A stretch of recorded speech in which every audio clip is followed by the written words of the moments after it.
আজি এই পবিত্ৰ অনুষ্ঠানত অংশগ্ৰহণ কৰা ধৰ্মপ্ৰাণ বা বৈষ্ণৱ আই মাতৃ যুৱক যুৱতী প্ৰমুখে সুদীবৃন্দ, মোৰ অতি শ্ৰদ্ধাৰ সংস্কৃতি শাখাৰ সভাপতি বৰাবাব জনাও আজি এই পবিত্ৰ অনুষ্ঠানত সহযোগিতা আগবঢ়াইছে। তেখেতলৈ মোৰ আন্তৰিক শ্ৰদ্ধা জ্ঞাপন কৰিছোঁ। আজি যিসকলে গোলাঘাট জিলাৰ ব্ৰহ্মপুত্ৰ আঞ্চলিকৰ অন্তৰ্গত 1 নম্বৰ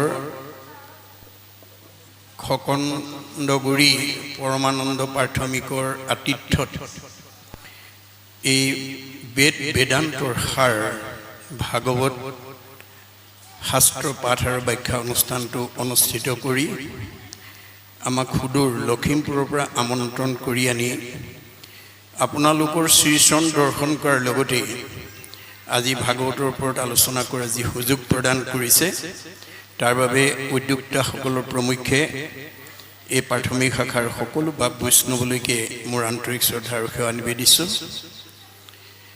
আজি আপোনালোক যিসকলে ইয়াত সহযোগিতা আগবঢ়াইছে, এনেকুৱা খেতি পথাৰৰ দিনতো সকলো ত্যাগ কৰি আহি আপোনালোকে প্ৰথমতে নিজকে একোজন ভাগ্যৱান পুৰুষ বুলি গণ্য কৰিব লাগিব। এইকাৰণেই যে আজি আপোনালোকে লগত নিয়া ধন ঘটিবলৈ আহিছে।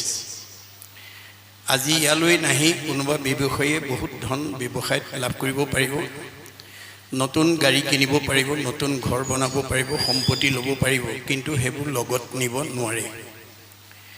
গতিকে মহাপুৰুষ গুৰুজনাই লগত নিব নোৱাৰা ধনৰকে ঘটি নাথাকি আমি যাতে লগত নিয়া ধন ঘটিব পাৰোঁ, তাৰ কাৰণেও আহ্বান জনাই থৈ গৈছে।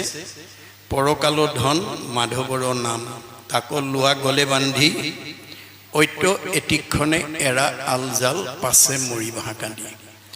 আমি পৰকালত ধন ঘটাৰ যিটো সুযোগ আজি গোলাঘাট জিলাৰ প্ৰচাৰ শাখাই প্ৰদান কৰিছে, তাৰ বাবে মই প্ৰচাৰ শাখালৈ জয় জয়তে আন্তৰিক শ্ৰদ্ধা নিবেদন কৰিছোঁ। এইকাৰণেই যে গোলাঘাট জিলা শাখাৰ প্ৰচাৰ শাখাৰ দৰেই অসমৰ প্ৰত্যেক জিলাৰ যদি প্ৰচাৰ শাখাই এনেধৰণৰ যুগ সাপেক্ষ আঁচনি গ্ৰহণ কৰে, তেতিয়াহ'লে আমাৰ জিলাৰ অন্তৰ্গত সকলো আঞ্চলিক তথা প্ৰাথমিকসমূহত যিবিলাক জীৱই আহি অৱস্থান কৰি আহিছে, সকলোৱে পৰীক্ষিতৰ দৰে মুক্তি পাব। গতিকে এইটো গোলাঘাট জিলাৰ প্ৰচাৰ শাখাৰ ওপৰত ভগৱন্তৰ কৃপা।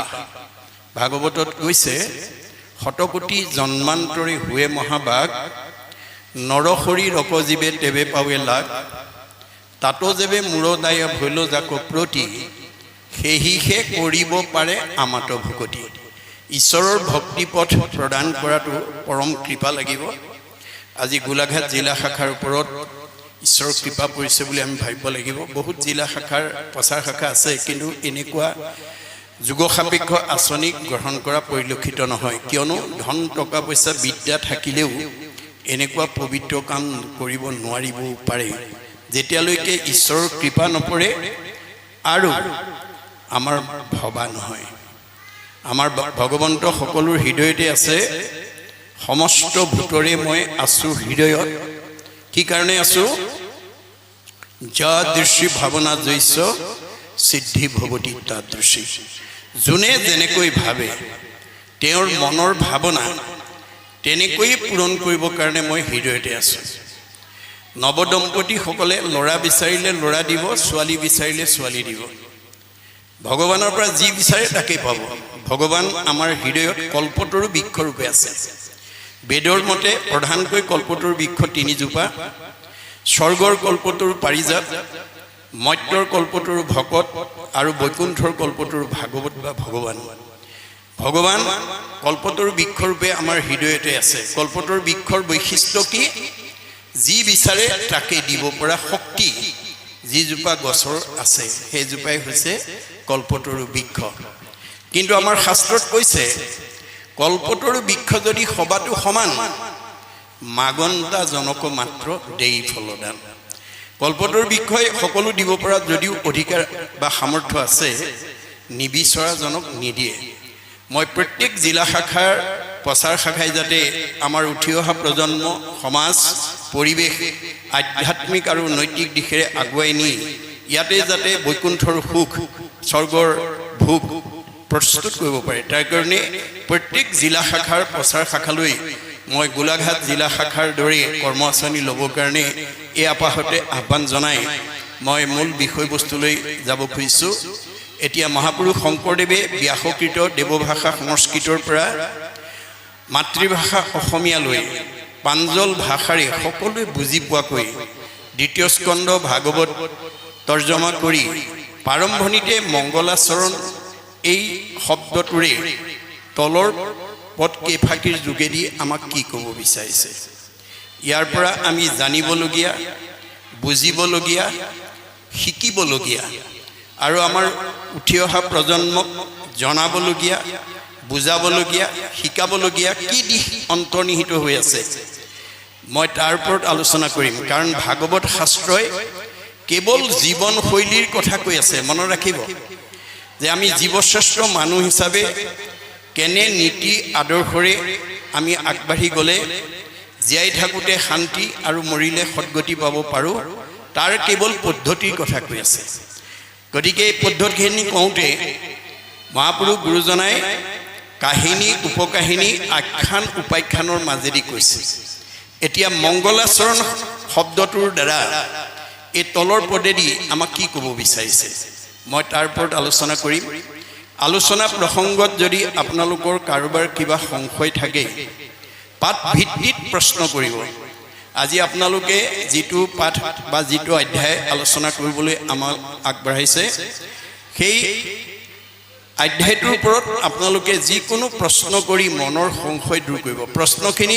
এনেকুৱাকৈ কৰিব যে আনৰ উপকাৰ হয় হয়নে যি কাৰণে মানে সনত কুমাৰে নাৰদক কৈছিল যে গোবিন্দৰ প্ৰিয় নাৰদ শুনা ভাগৱত ধৰ্ম আপুনি জানা হৌক মুখ্য বুলি হব লোকৰ কৰিলা প্ৰশ্ন সংসাৰতে সাৰ যে তুমি গোটেই ভাগৱত ধৰ্ম কথাই জানা তথাপিতো তুমি এনেকুৱা প্ৰশ্ন কৰিছা যে যাৰ দ্বাৰা জগতৰ যাতে উপকাৰ সাধন হয় আমি প্ৰশ্নবিলাক কৰোঁতে সদায় সাৱধান হ'ব যাতে আপোনাৰ প্ৰশ্নটোৰ উত্তৰে আনৰ উপকাৰ কৰে দুখন সমাজ বা দুটা পক্ষৰ মাজত যাতে কোনো ধৰণৰ সংঘাত আনিব লগা নহয় তাৰ প্ৰতি গুৰুত্ব দিব আপোনাৰ প্ৰশ্নই যদি দুখন সমাজৰ মাজত সংঘাত আনে দুটা পক্ষৰ মাজত যদি সংঘাত আনে তেতিয়া আপোনাৰ প্ৰশ্নকৰ্তাজনৰ কি হ'ব পাপায় পৰপীড়নম আপোনাৰ প্ৰশ্নই যদি আনৰ অন্তৰত আঘাত দিয়ে তেতিয়া প্ৰশ্নকৰ্তাজনৰ পাপ হ'ব সেইকাৰণে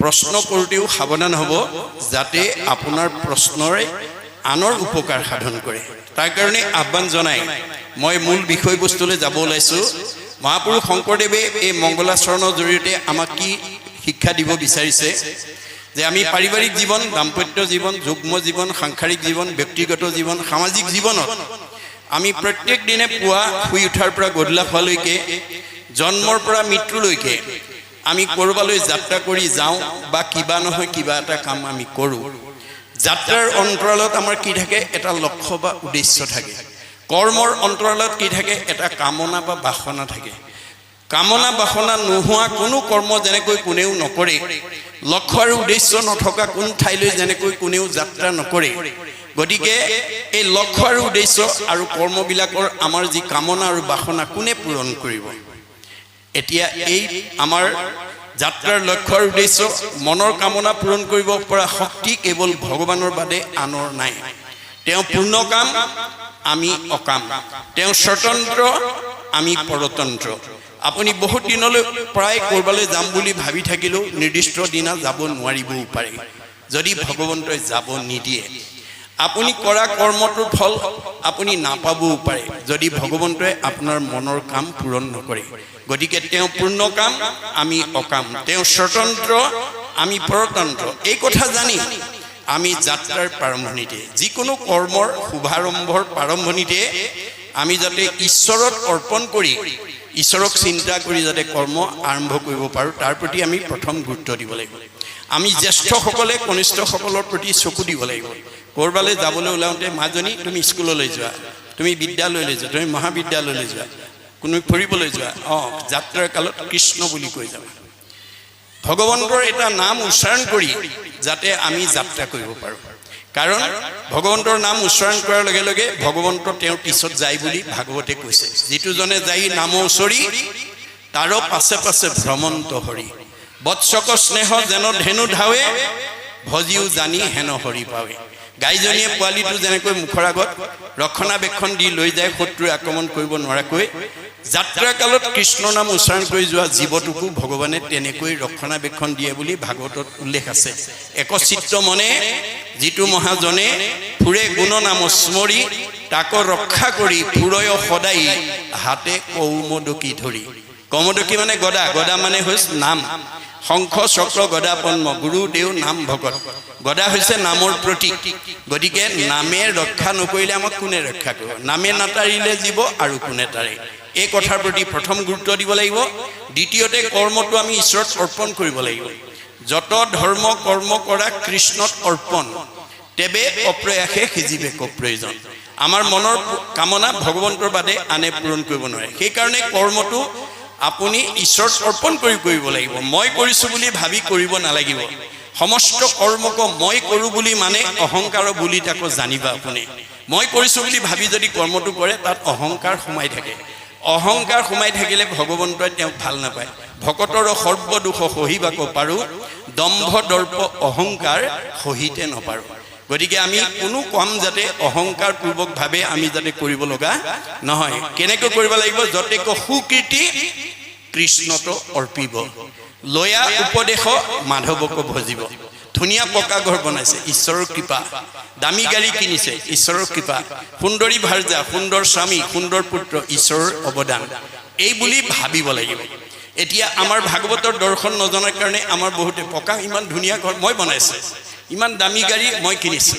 পুত্ৰ মোৰ ভাৰ্যা মোৰ স্বামী মোৰ কিন্তু যদি এটা মাৰি লৈ যায় আমি কি কৰোঁ ভগৱানে মাৰি নিলে বুলি কওঁ আমাৰ গাড়ীখন যদি এক্সিডেণ্ট হয় ভগৱানে কৰিলে বুলি কওঁ সেইখিনিতে আমি বেন হৈ আছোঁ দেই আমি বেকা হৈ আছোঁ আমি কুজা হৈ আছোঁ আমি ৰিজু হ'ব লাগিব আমি বেন হৈ আছোঁ পৃথু হ'ব লাগিব কেনেকৈ আজিৰ দৰে অনুষ্ঠানলৈকে আহিব লাগিব আহি আমাৰ সেই পূজাটো আমি ৰিজু কৰিব লাগিব কংসৰ কপালত চন্দনৰ ফুট পিন্ধোৱা কুজিজনী কেইটা কুজ আছিলে তিনিটা মনত ৰাখিবা দেই নামটো আছিল শৈৰিন্ধি তেওঁক সেইদিনালৈকেহে পূজা বুলি কৈ থকা হৈছিল যিদিনালৈকে কংসৰ কপালত চন্দনৰ ফুট পিন্ধাইছিল যিদিনাখন কংসৰ কপালৰ বিপৰীতে কৃষ্ণৰ কপালত চন্দনৰ ফুট পিন্ধালে লগে লগে থুতৰিত চোৱাৰ লগে লগে ৰিজু হৈ গ'ল ৰিজু মানে পোন হৈ গ'ল দেই গতিকে আমিও যদি গুণত আছোঁ আমিও পূজাই হৈ আছোঁ আমি কংসৰ কপালত চন্দনৰ ফুট পিন্ধোৱা কুজিজনীৰ কথা ভাবি থাকিলে নহ'ব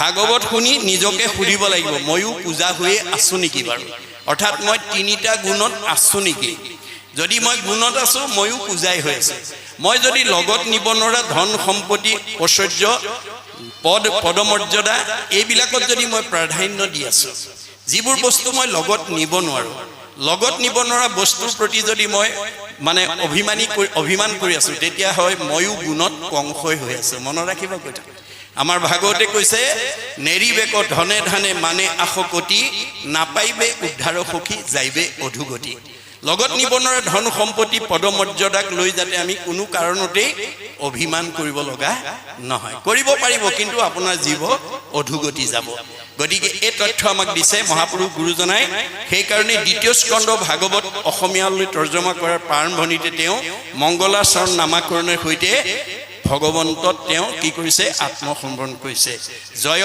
জয় কৃষ্ণ যাৰ স্মৰণ মংগল জাগ যুগাদিৰো হৰিনাম মহাফল যে আগৰ যুগত যুগ অনুসৰি ধৰ্মৰ নীতি বেলেগ বেলেগ ভগৱন্তই যুগে যুগে অৱতাৰ ধাৰণ কৰি যুগ ধৰ্ম নিৰ্ণয় কৰি থৈ গৈছে সত্য যুগত হৰি অৱতাৰ হৈ সমস্ত জগতৰ লোকক ক'লে তোমালোক সকলোৱে ঈশ্বৰক ধ্যান কৰিবা ধ্যানৰ অন্তত ভগৱানৰ 10টা নাম ল'লে ধ্যান পূৰ্ণাংগ কৰি মুক্তি লাভ কৰিব পাৰিবা সেইকাৰণে সত্য যুগৰ সকলো লোকে ধ্যান কৰিছিল আৰু ধ্যানৰ অন্তত ভগৱানৰ 10টা নাম লৈ মুক্তি লাভ কৰিছিল এই কথাটো আমি জানিবৰ কাৰণে মহাপুৰুষ মাধৱদেৱে নাম মালিকাত উল্লেখ কৰিছে সত্য যুগে যোগী হবে কৰিয়া সমাধি যেনমতে পাৱে ফল কৃষ্ণক আৰাধি তাহাতো কৃষ্ণৰ দশ নাম যদি লয় সমাধিৰ ফল যোগী তেবেহে পাৱে গতিকে সত্য যুগত দুটা নিয়মত ধৰ্ম আচৰণ কৰিছিল ধ্যান আগ নাম পাছ দুটা নিয়ম নাম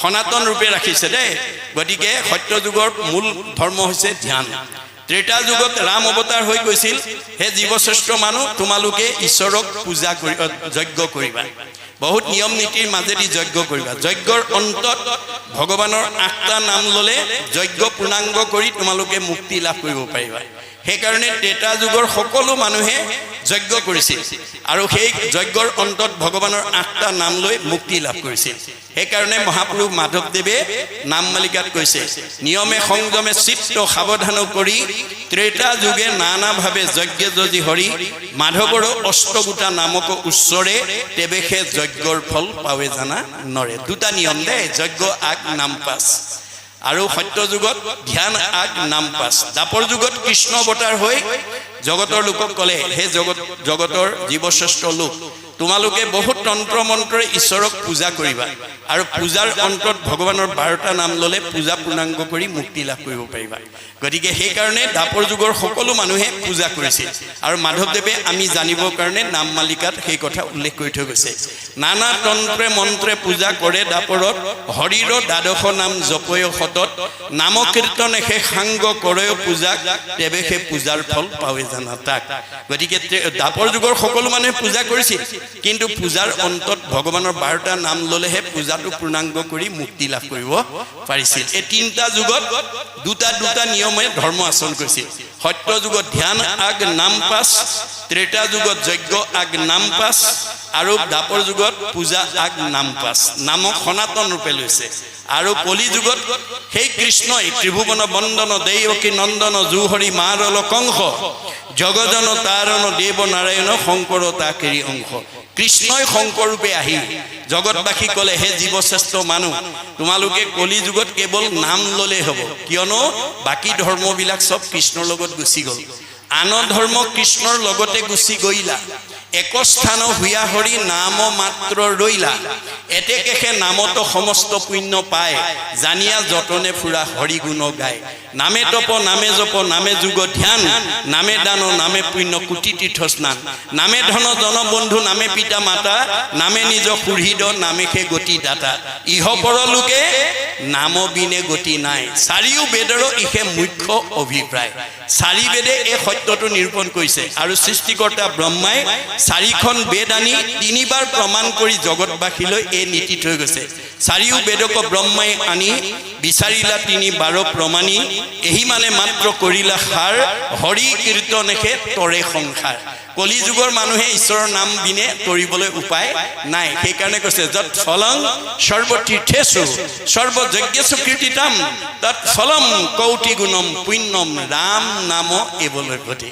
গতিকে আগৰ কেইটা যুগত তপ জপ যাগ যজ্ঞ কৰি যিটো ফল পাইছিল কলি যুগৰ মানুহে নাম ললে সেইটো ফল পায় ধ্যানে যজ্ঞে পূজাৰ কহিছে যেন ফল হৰিৰ কীৰ্তনে তাক সাধয় সকল জপত সৰ্ব বেদাংশ সৰ্ব মন্ত্ৰাংশ পাৰ্বতী তস্মা কৌটি গুণম পুণ্যম ৰাম নাম এবলৈ ঘটে তপ জপ যাগ যজ্ঞ হোম ব্ৰত কৰাতকৈ এবাৰ ভগৱন্তৰ নাম লোৱা শতকোটি তপ জপ যাগ যজ্ঞৰ ফল তুমি ঠাউগতে পাবা শ্ৰুতি স্মৃতি পুৰাণেষু ৰাম নাম ইদম শ্ৰীমিতম নাট পৰতং পুণ্যং ত্ৰিষু লোকেষু বিদ্যতে তিনি তলৈকত আৰু ৰাম নামৰ বিনা গত্যন্তৰ নাই সেই কথাটোকে এতিয়া মহাপুৰুষ গুৰুজনে কৈছে জাগ যোগাদিৰো হৰি নাম মহা ফল গতিকে হেনয় পৰমানন্দ মাধৱক নিত সুমৰিও নৰ নিৰন্তৰে একচিত সেইজন ভগৱন্তৰ নাম আমি প্ৰত্যেক দিনে যাতে মুখত ল'ব পাৰো গাব পাৰো স্মৰণ কৰিব পাৰো তাৰ প্ৰতি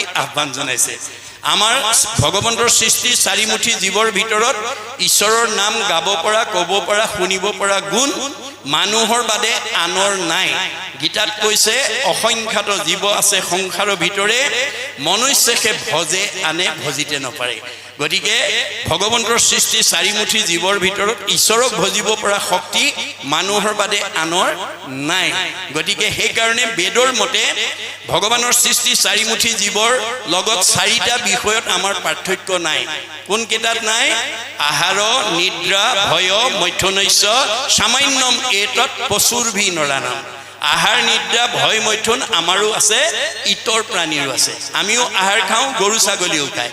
আমিও জিৰণি লওঁ, তেওঁলোকেও লয়। আমিও সন্তান জন্ম দিওঁ, তেওঁলোকেও দিয়ে। আমিও মৰিবলৈ ভয় কৰোঁ, তেওঁলোকেও ভয় কৰে। গতিকে এই চাৰিটা বিষয়ত ইতৰ প্ৰাণীৰ লগত আমাৰ পাৰ্থক্য নাই। আমাৰ পাৰ্থক্যটো ক'ত আছে? ধৰ্মহি তেইছাম অধিক বিশেষ ধৰ্মেন হীনা পশুৰভি সমানা। আমাৰ ইতৰ প্ৰাণীতকৈ আজিৰ দৰে ঈশ্বৰৰ কথা শুনি আমি আধ্যাত্মিক জ্ঞান আয়ত্ত কৰি আমাৰ মাজত প্ৰেম ঐক্য সম্প্ৰীতিৰ এনাজৰী গঢ়িব পৰা শক্তি মানুহৰ বাদে আনৰ নাই। গতিকে এনেধৰণৰ কৰ্ম আঁচনি যদি আমাৰ এই অনুষ্ঠান থকালৈকে, শ্ৰীমন্ত শংকৰদেৱ সংঘ থকালৈকে, প্ৰচাৰ শাখা থকালৈকে যদি এই আঁচনি লৈ গৈ থাকে, তেতিয়াহ'লে আমাৰ মাজত কি হ'ব? এই ঈশ্বৰৰ কথা ভাগৱতৰ শ্ৰৱণ কীৰ্তনে আমাৰ ইজনৰ প্ৰতি সিজনৰ প্ৰেম ভাৱটো জগাই তুলিব, ইজনে সিজনক ভাল পোৱা ভাৱটো জগাই তুলিব। আৰু এইটোৱে হ'ব ধৰ্ম। সৰ্বপল্লী ৰাধাকৃষ্ণনে কৈছে, religion binds man to man and man to God. আমাৰ এই ধৰণে ঈশ্বৰৰ কথা শুনাই আমাক কি কৰিব? ইজনে সিজনক ভাল পাবলৈ শিকাব। ইজনে সিজনক ভাল পালেহে ভগৱানক ভাল পাব পাৰিম। গতিকে ভগৱানে কৈছে, মোক ভাল পোৱাৰ আগতে প্ৰথমতে নিজৰ পৰিয়ালটো ভাল পাবলৈ শিকিবা, সীমা ঘৰীয়াক ভাল পাবলৈ শিকিবা, মানে আলহী অতিথি ভকত বৈষ্ণৱ বন্ধু বান্ধৱক ভাল পাবলৈ শিকিবা, আৰু দেখাজনক ভাল পাবলৈ শিকিবা। দেখাজনকেই যি ভাল নাপায়, নেদেখাজনক ভাল পোৱাৰ তাৰ অধিকাৰ নাই। ভকতক পাই যাৰ নাহিকে হৰি, সাক্ষাতে মোক পাইলে কৰিবেক কি। আজি যদিও প্ৰচাৰ শাখাৰ উদ্যোগত 1 নম্বৰ খগনগুৰি পৰমানন্দ প্ৰাথমিকে আমাৰ বাৰ্ষিক সেৱাৰ লগতে সংগতি ৰাখি প্ৰচাৰ শাখাৰ ভাগৱত পাঠ ব্যাখ্যা অনুষ্ঠিত কৰিছোঁ বুলি আমাৰ কাৰ্যসূচী উলিয়াইছে, কিন্তু বেদৰ মতে আজি এইটো এটা কলি যুগৰ যজ্ঞ অনুষ্ঠিত কৰিছে। কি যজ্ঞ? নাম যজ্ঞ, ভাগৱত যজ্ঞ, ভক্তি যজ্ঞ। উদ্ধৱক কৈছে, মুত চিত্ত দিয়া যিটো কৰৈ কৰ্ম ধৰ্ম, তাৰ নাম যজ্ঞ সখী কৈলো ইটো মৰ্ম। এইটো কলি যুগৰ যজ্ঞ, মনত ৰাখিব। এই যজ্ঞস্থলীলৈকে আমন্ত্ৰিত ভগৱন্ত স্বৰূপ ভকতসকলক নিখুঁতভাৱে সেৱা শুশ্ৰূষা কৰিবৰ কাৰণে প্ৰাথমিকৰ যিসকল যুৱক যুৱতী আই বাপ প্ৰমুখ্যে ওচৰ চুবুৰীয়াৰ লোকে আহি সহায় সহযোগ কৰি দিছে। অৰ্থাৎ আজিৰ এই যজ্ঞটো পূৰ্ণাংগ সুন্দৰভাৱে নিখুঁতভাৱে পৰিচালনা কৰিবৰ কাৰণে যিসকলে অকণমান সহায় আগবঢ়াইছে, তেওঁলোকৰ কি হ'ব? পৰোপকাৰায় পুণ্যম, প্ৰত্যেকৰে পুণ্য হ'ব। এনেকুৱা যজ্ঞ অনুষ্ঠানলৈ আমন্ত্ৰণ কৰিলে নিৰ্দিষ্ট সময়তকৈ অকণমান আগবাঢ়ি গৈ দিহা পৰামৰ্শ দি অকণমান কোনোবা বিষয়ত সহায় কৰি দিব পাৰোঁ নেকি, এই ভাৱনাৰে যদি আহে, তেতিয়াহ'লে আমাৰ এই শৰীৰটো ধৰাৰ সাৰ্থকতা হ'ব। ভগৱানে আমাক এই শৰীৰটো কিয় দিছে? পৰোপকাৰায় ইদম শৰীৰম, পৰৰ উপকাৰ কামত ব্যৱহাৰ কৰিবলৈ দিছে। পৰ মানে ভগৱানে কৈছে তৃণমূল এটা আত্মা, আত্মা মানে মই, পৰিয়াল মানে মই, সমাজ মানে মই, অনুষ্ঠান মানে মই, প্ৰতিষ্ঠান মানে মই, দল মানে মই, সংগঠন মানে মই, জড়জগত মানে মই, জীৱ জগত মানে মই, নিখিল জগত মানে মই। অহমে বাসমে অগ্ৰে ন অন্য সৎ অসৎ পৰম প্ৰচ্ছাদ অহম যু এইতৈছ যু অৱশিষ্টতে সুইছয় অহম। আদিত মই, মধ্যত মই, শেষত ময়েই থাকিম। তুমি দেখা জগতখন মিছা, জগত মিথ্যা, ব্ৰহ্ম সত্য, ব্ৰহ্মহে সঁচা। ব্ৰহ্ম কি? জীৱ ব্ৰহ্ম এব কেৱলম, জীৱই ব্ৰহ্ম। আপুনি ৰাতিপুৱা শুই উঠাৰ পৰা গধূলা খোৱালৈকে, জন্মৰ পৰা মৃত্যুলৈকে পাৰিলে এটা আত্মাক পাৰে, পৰিয়ালক পাৰে, সমাজক পাৰে, অনুষ্ঠান প্ৰতিষ্ঠান দল সংগঠন দহৰ উপকাৰ কামত ভগৱানে দিয়া প্ৰতিভাটো প্ৰয়োগ কৰিব দেই। আপোনালোকে ভগৱানে দিয়া প্ৰতিভাটোৰ কাৰণে যদি ভগৱানৰ কাৰণে দিয়ে, তেতিয়া ভগৱানে আপোনাক দি থাকিব। যদদাতি সব প্ৰাপ্নতি, মনত ৰাখিব। গতিকে ভগৱানে কাক কি প্ৰতিভা দিছে আপোনালোকেহে জানে, কিন্তু প্ৰয়োগ নীতি নাজানিলে আপোনাৰ প্ৰতিভাই আপোনাৰ জীৱনলৈ মৃত্যু নমাই আনিব পাৰে। মানে অৰ্জুনক কৈছে, শুনা ধনঞ্জয়, ধন নহ'লে কাৰ্য নিষিজন। মই তোমাক ধনটো সৎ কাম কৰিবৰ কাৰণে দিছোঁ আৰু জীৱনৰ নিৰাপত্তাৰ কাৰণে দিছোঁ। মই দিয়া ধনটো যদি প্ৰয়োগ কৰিব নাজানা ধনেই তোমাৰ মৃত্যুৰ কাৰণ হৈ যাব পাৰে আজি বহুত মানুহ সমাজত ঘৰৰ ভিতৰতে চুৰ ডকাইতে মাৰিছে উগ্ৰপন্থীয়ে লৈ গৈছে কিহৰ কাৰণে ধনৰ প্ৰয়োগ নজনাৰ কাৰণে মনত ৰাখিব গুৰুজনাই কৈছে অৰ্থ আৰ্জি বাৰ কিঞ্চিত একো নাহি ফল যদি নভ জয় হৰি চৰণ কমল আমি উপাৰ্জন কৰা ধনেৰে আজিৰ দৰে যদি ঈশ্বৰ সেৱা কামত যদি ব্যৱহাৰ কৰিব নোৱাৰো তেতিয়া ধনৰ কোনো মূল্য নাই কিয় দুখ কৰি ধন ধান আৰ্জা যত মানে কৃষ্ণে এৰে যদি তাকো খাইবে আনে আপুনি কষ্ট কৰি বহুত ব্যৱসায় বাণিজ্য চাকৰি কৰি ধন উপাৰ্জন কৰিব পাৰে কিন্তু যিদিনাখন আমাৰ দেহৰ পৰা আত্মা ওলাই যাব আমি উপাৰ্জন কৰা ধন বেংকত ফিক্স কৰি থোৱা ধন আমাৰ আত্মাই খাবলৈ নাপাব কোনে খাব নমিনীয়ে আমি খাবলৈ নাপাওঁ আৰু সেই কাৰণে গুৰুজনে কৈছে জীয়াই থাকোতে নিজ হস্তে আৰ্জি যদি উক জগন্নাথ কিছু ব্যয় কৰি উক হৰিৰ সেৱা তুমি এই দুখন হাতেৰে যি উপাৰ্জন কৰিছা তাৰ কিবা এটা অংশ মূল কামত ব্যৱহাৰ কৰিবলৈ শিকিবা জীৱা কিছু আছে ধন তেজাত আৰু মোহ মন কিছু ব্যয় কৰা হৰি অৰ্থে তেবেকে ভকতি বাঢ়ে মাধৱত প্ৰেম চৰে তেবে ধন নাযায় তাৰ অব্যৰ্থে আজি 1 নম্বৰ খগনগুৰি পৰমানন্দ প্ৰাথমিকে যথেষ্ট দান বৰঙণি দি অনুষ্ঠানটো পূৰ্ণাংগ কৰিবৰ কাৰণে ত্যাগ কৰিছে দেখাত খৰচ হৈছে আচলতে জমা হৈছে কেনেকৈ এক গুণ লগাইলে অনন্ত গুণ হয় নাজানি মুগুধ হবে ধন সাঞ্চিত হয় এই কথাটো নজনা সকলে এনেকুৱা ভাল কামলৈ মানে দিবলৈ ইচ্ছা নকৰে ফলত গুৰুজনাই কৈছে শাকত নেখাই লোন পিটিকাত যায় 3 গুণ যি মানুহে এনেকুৱা ভাল কামত খৰচ নকৰে তেওঁ বেয়া কামত খৰচ কৰাব ভগৱানে কৈছে ধন সাঞ্চি যিটো বিষ্ণু বৈষ্ণৱক নেদৈ গৃহাগত ভইলে তাক নাই বুলি খেদৈ মাধৱৰ নামলৈ বৈষ্ণৱ বোলাৱে হেনয় জনক দণ্ড দিয়ন্ত মাধৱে মই দিয়া ধন থাকি যদি মূল কামত বিচাৰি গলে নাই বুলি ঘূৰাই পঠিওৱা তুমি বৈষ্ণৱে হোৱা বা অবৈষ্ণৱে হোৱা মই তোমাক দণ্ড দিমেই শাস্তি দিমেই কেনেকৈ দিম নহি চুৰে নেই নহি অগ্নিয়ে দহয় নহি দণ্ড বন্ধ হুয়া ৰাজাই লয় তোমাৰ ধনটো হয় চুৰ ডকাইত উগ্ৰপন্থীৰ দ্বাৰা লৈ যাম নহয় জুয়ে পুৰিব নহয় আকস্মিক দুৰ্ঘটনা বেমাৰ আজাৰ হৈ ডাক্তৰে খাব নহয় কাজিয়া পেচাল লাগি কেছ মামলা লাগি পুলিচে খাব সিমানতো ৰেহাই নিদিওঁ হাঁ ধন বুলি পাছে কান্দে ৰাও বান্ধি ঘৰে ঘৰে ভিক্ষা মাগে কৃষ্ণ কৃষ্ণ বুলি মই দিয়া ধন থাকি যদি মূল কামত ব্যৱহাৰ কৰিব নিশিকা তেতিয়াহ'লে পিছৰ জন্মত তুমি ভিক্ষাৰী হৈ মোৰ নাম লৈ ভিক্ষা কৰি খুজি ফুৰিব লাগিব আৰু তেতিয়াহে তুমি এই অপৰাধৰ পৰা মুক্ত হ'ব পাৰিবা এতিয়া আপোনালোকে বাস্তৱত যদি গাড়ীয়ে মটৰে ট্ৰেইনত যায় যি জনগোষ্ঠীৰে ভিক্ষাৰী নহওক কিংবা ভগৱানৰ নাম লৈ ভিক্ষা খোজে এয়া ভাগৱতৰ দৰ্শন এই কথাবোৰ আমি জানিব লাগিব আৰু উঠি অহা প্ৰজন্মক আমি জনাব লাগিব যাতে আমি সৎ কামত ব্যৱহাৰ কৰি ভগৱন্তৰ পৰা যাতে আমি মানে এগুণ লগাই যাতে অনন্ত গুণ পাব পাৰোঁ তাৰ উদাহৰণ দ্ৰৌপদী ক্ষেত্ৰত দেখুৱাই থৈ গৈছে আপোনালোকে জানে ভগৱন্ত কৃষ্ণৰ 16,108 গৰাকী ভাৰ্যা তাৰ ভিতৰত 8 গৰাকী আটাইতকৈ ধুনীয়া তাক অষ্টমহিষী বুলি কয় বাকি সকলতকৈ কৃষ্ণই অষ্টমহিষীক বেছি ভাল পায় কিন্তু তেওঁলোকতকৈ আকৌ দ্ৰৌপদীক বেছি ভাল পায় এই কথাটো জানি 8 গৰাকী মনত খুব আমি ইমান ধুনীয়া ধুনীয়া 8 গৰাকী থাকোতে এওঁ আকৌ দ্ৰৌপদীকো ভাল পায় কিন্তু ভগৱন্ত সবৰে হৃদয়তে আছে কোনে কি ভাবে সব জানে গতিকে তেওঁ ভাবিলে মই কিয় দ্ৰৌপদীক ভাল পাওঁ এটো যদি বাস্তৱ উদাহৰণ দ্বাৰা এওঁলোকক দেখুৱাই থৈ নাযাওঁ অনাগত দিনত এওঁলোকে এই বিষয়টো লৈ মোৰ ওপৰত খুব কৰিব জেদ কৰিব আৰু মানে অসন্তোষ কৰি থাকিব সেই কাৰণে 8 গৰাকী মানে নিকা কৰাৰ উদ্দেশ্যে তেওঁ তৎক্ষণিকভাৱে কৰ্ম আঁচনি যুগুত কৰি অস্ত্ৰ পৰিচালনা কৰি আছে আৰু দ্ৰৌপদীক আমন্ত্ৰণ কৰিছে অস্ত্ৰ পৰিচালনা কৰি থাকোতে হঠাৎ অস্ত্ৰ লাগি আঙুলি কাটি তেজ ওলালে তেতিয়া কৃষ্ণৰ আঙুলি তেজ ওলোৱা দেখি 8 গৰাকীয়ে ফটা কাপোৰ বিচাৰি ভিতৰ সোমালে সেই মুহূৰ্ততে দ্ৰৌপদী আহি তেওঁৰ সন্মুখত থিয় হ'ল আৰু কৃষ্ণৰ আঙুলি তেজ ওলোৱা দেখি তেওঁ অকণো অপেক্ষা নকৰি পিন্ধি যোৱা শাৰীখনৰ আচলতা ফালি তৎক্ষণাৎ কৃষ্ণৰ আঙুলি বান্ধি তেজ ৰাখি দিলে বাকি 8 গৰাকীয়ে ফটা কাপোৰ লৈ আহি দেখে দ্ৰৌপদী আঙুলি বান্ধিলে ভালেতো এওঁক ভাল পায় সেইদিনাহে বুজি পাইছে যে কৃষ্ণই আচলতে দৈহিকভাৱে নহয় ভক্তিত ভাল পায় তেওঁলোক সংস্কাৰ হৈ গ'ল কিন্তু দ্ৰৌপদীৰ এটুকুৰা বস্ত্ৰ ভগৱন্তৰ ধাৰ লাগিল এটুকুৰা বস্ত্ৰ অনন্ত বস্ত্ৰৰূপে পৰিশোধ কৰি জগতলৈ নিদৰ্শন এৰি থৈ গৈছে কোনদিনা ৰজস্বলা অৱস্থাত যিদিনাখন দুষাখনে দ্ৰৌপদীক ৰাজসভাত বস্ত্ৰহৰণ কৰিছিল বস্ত্ৰৰ ধাৰ বস্ত্ৰই পৰিশোধ কৰি দ্ৰৌপদীক উদ্ধাৰ কৰিছে দ্ৰৌপদীক যদি দিয়ে আমাক নিদিব কিয় এই বিশ্বাস আমাক লাগিব দেই সেইকাৰণে মহাত্মা গান্ধীয়ে কৈছে religious beliefs are based on faith ধৰ্ম দৰ্শন বিশ্বাসৰ ওপৰত নিৰ্ভৰ কৰে religion religion is not really what is grasped by brain but by heart.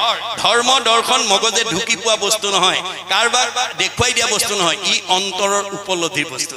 আমাৰ উপলব্ধিয়ে সংস্কাৰ কৰে। আজি ভাগৱতৰ প্ৰতিটো কথা আপোনালোকে উপলব্ধি কৰিব লাগিব।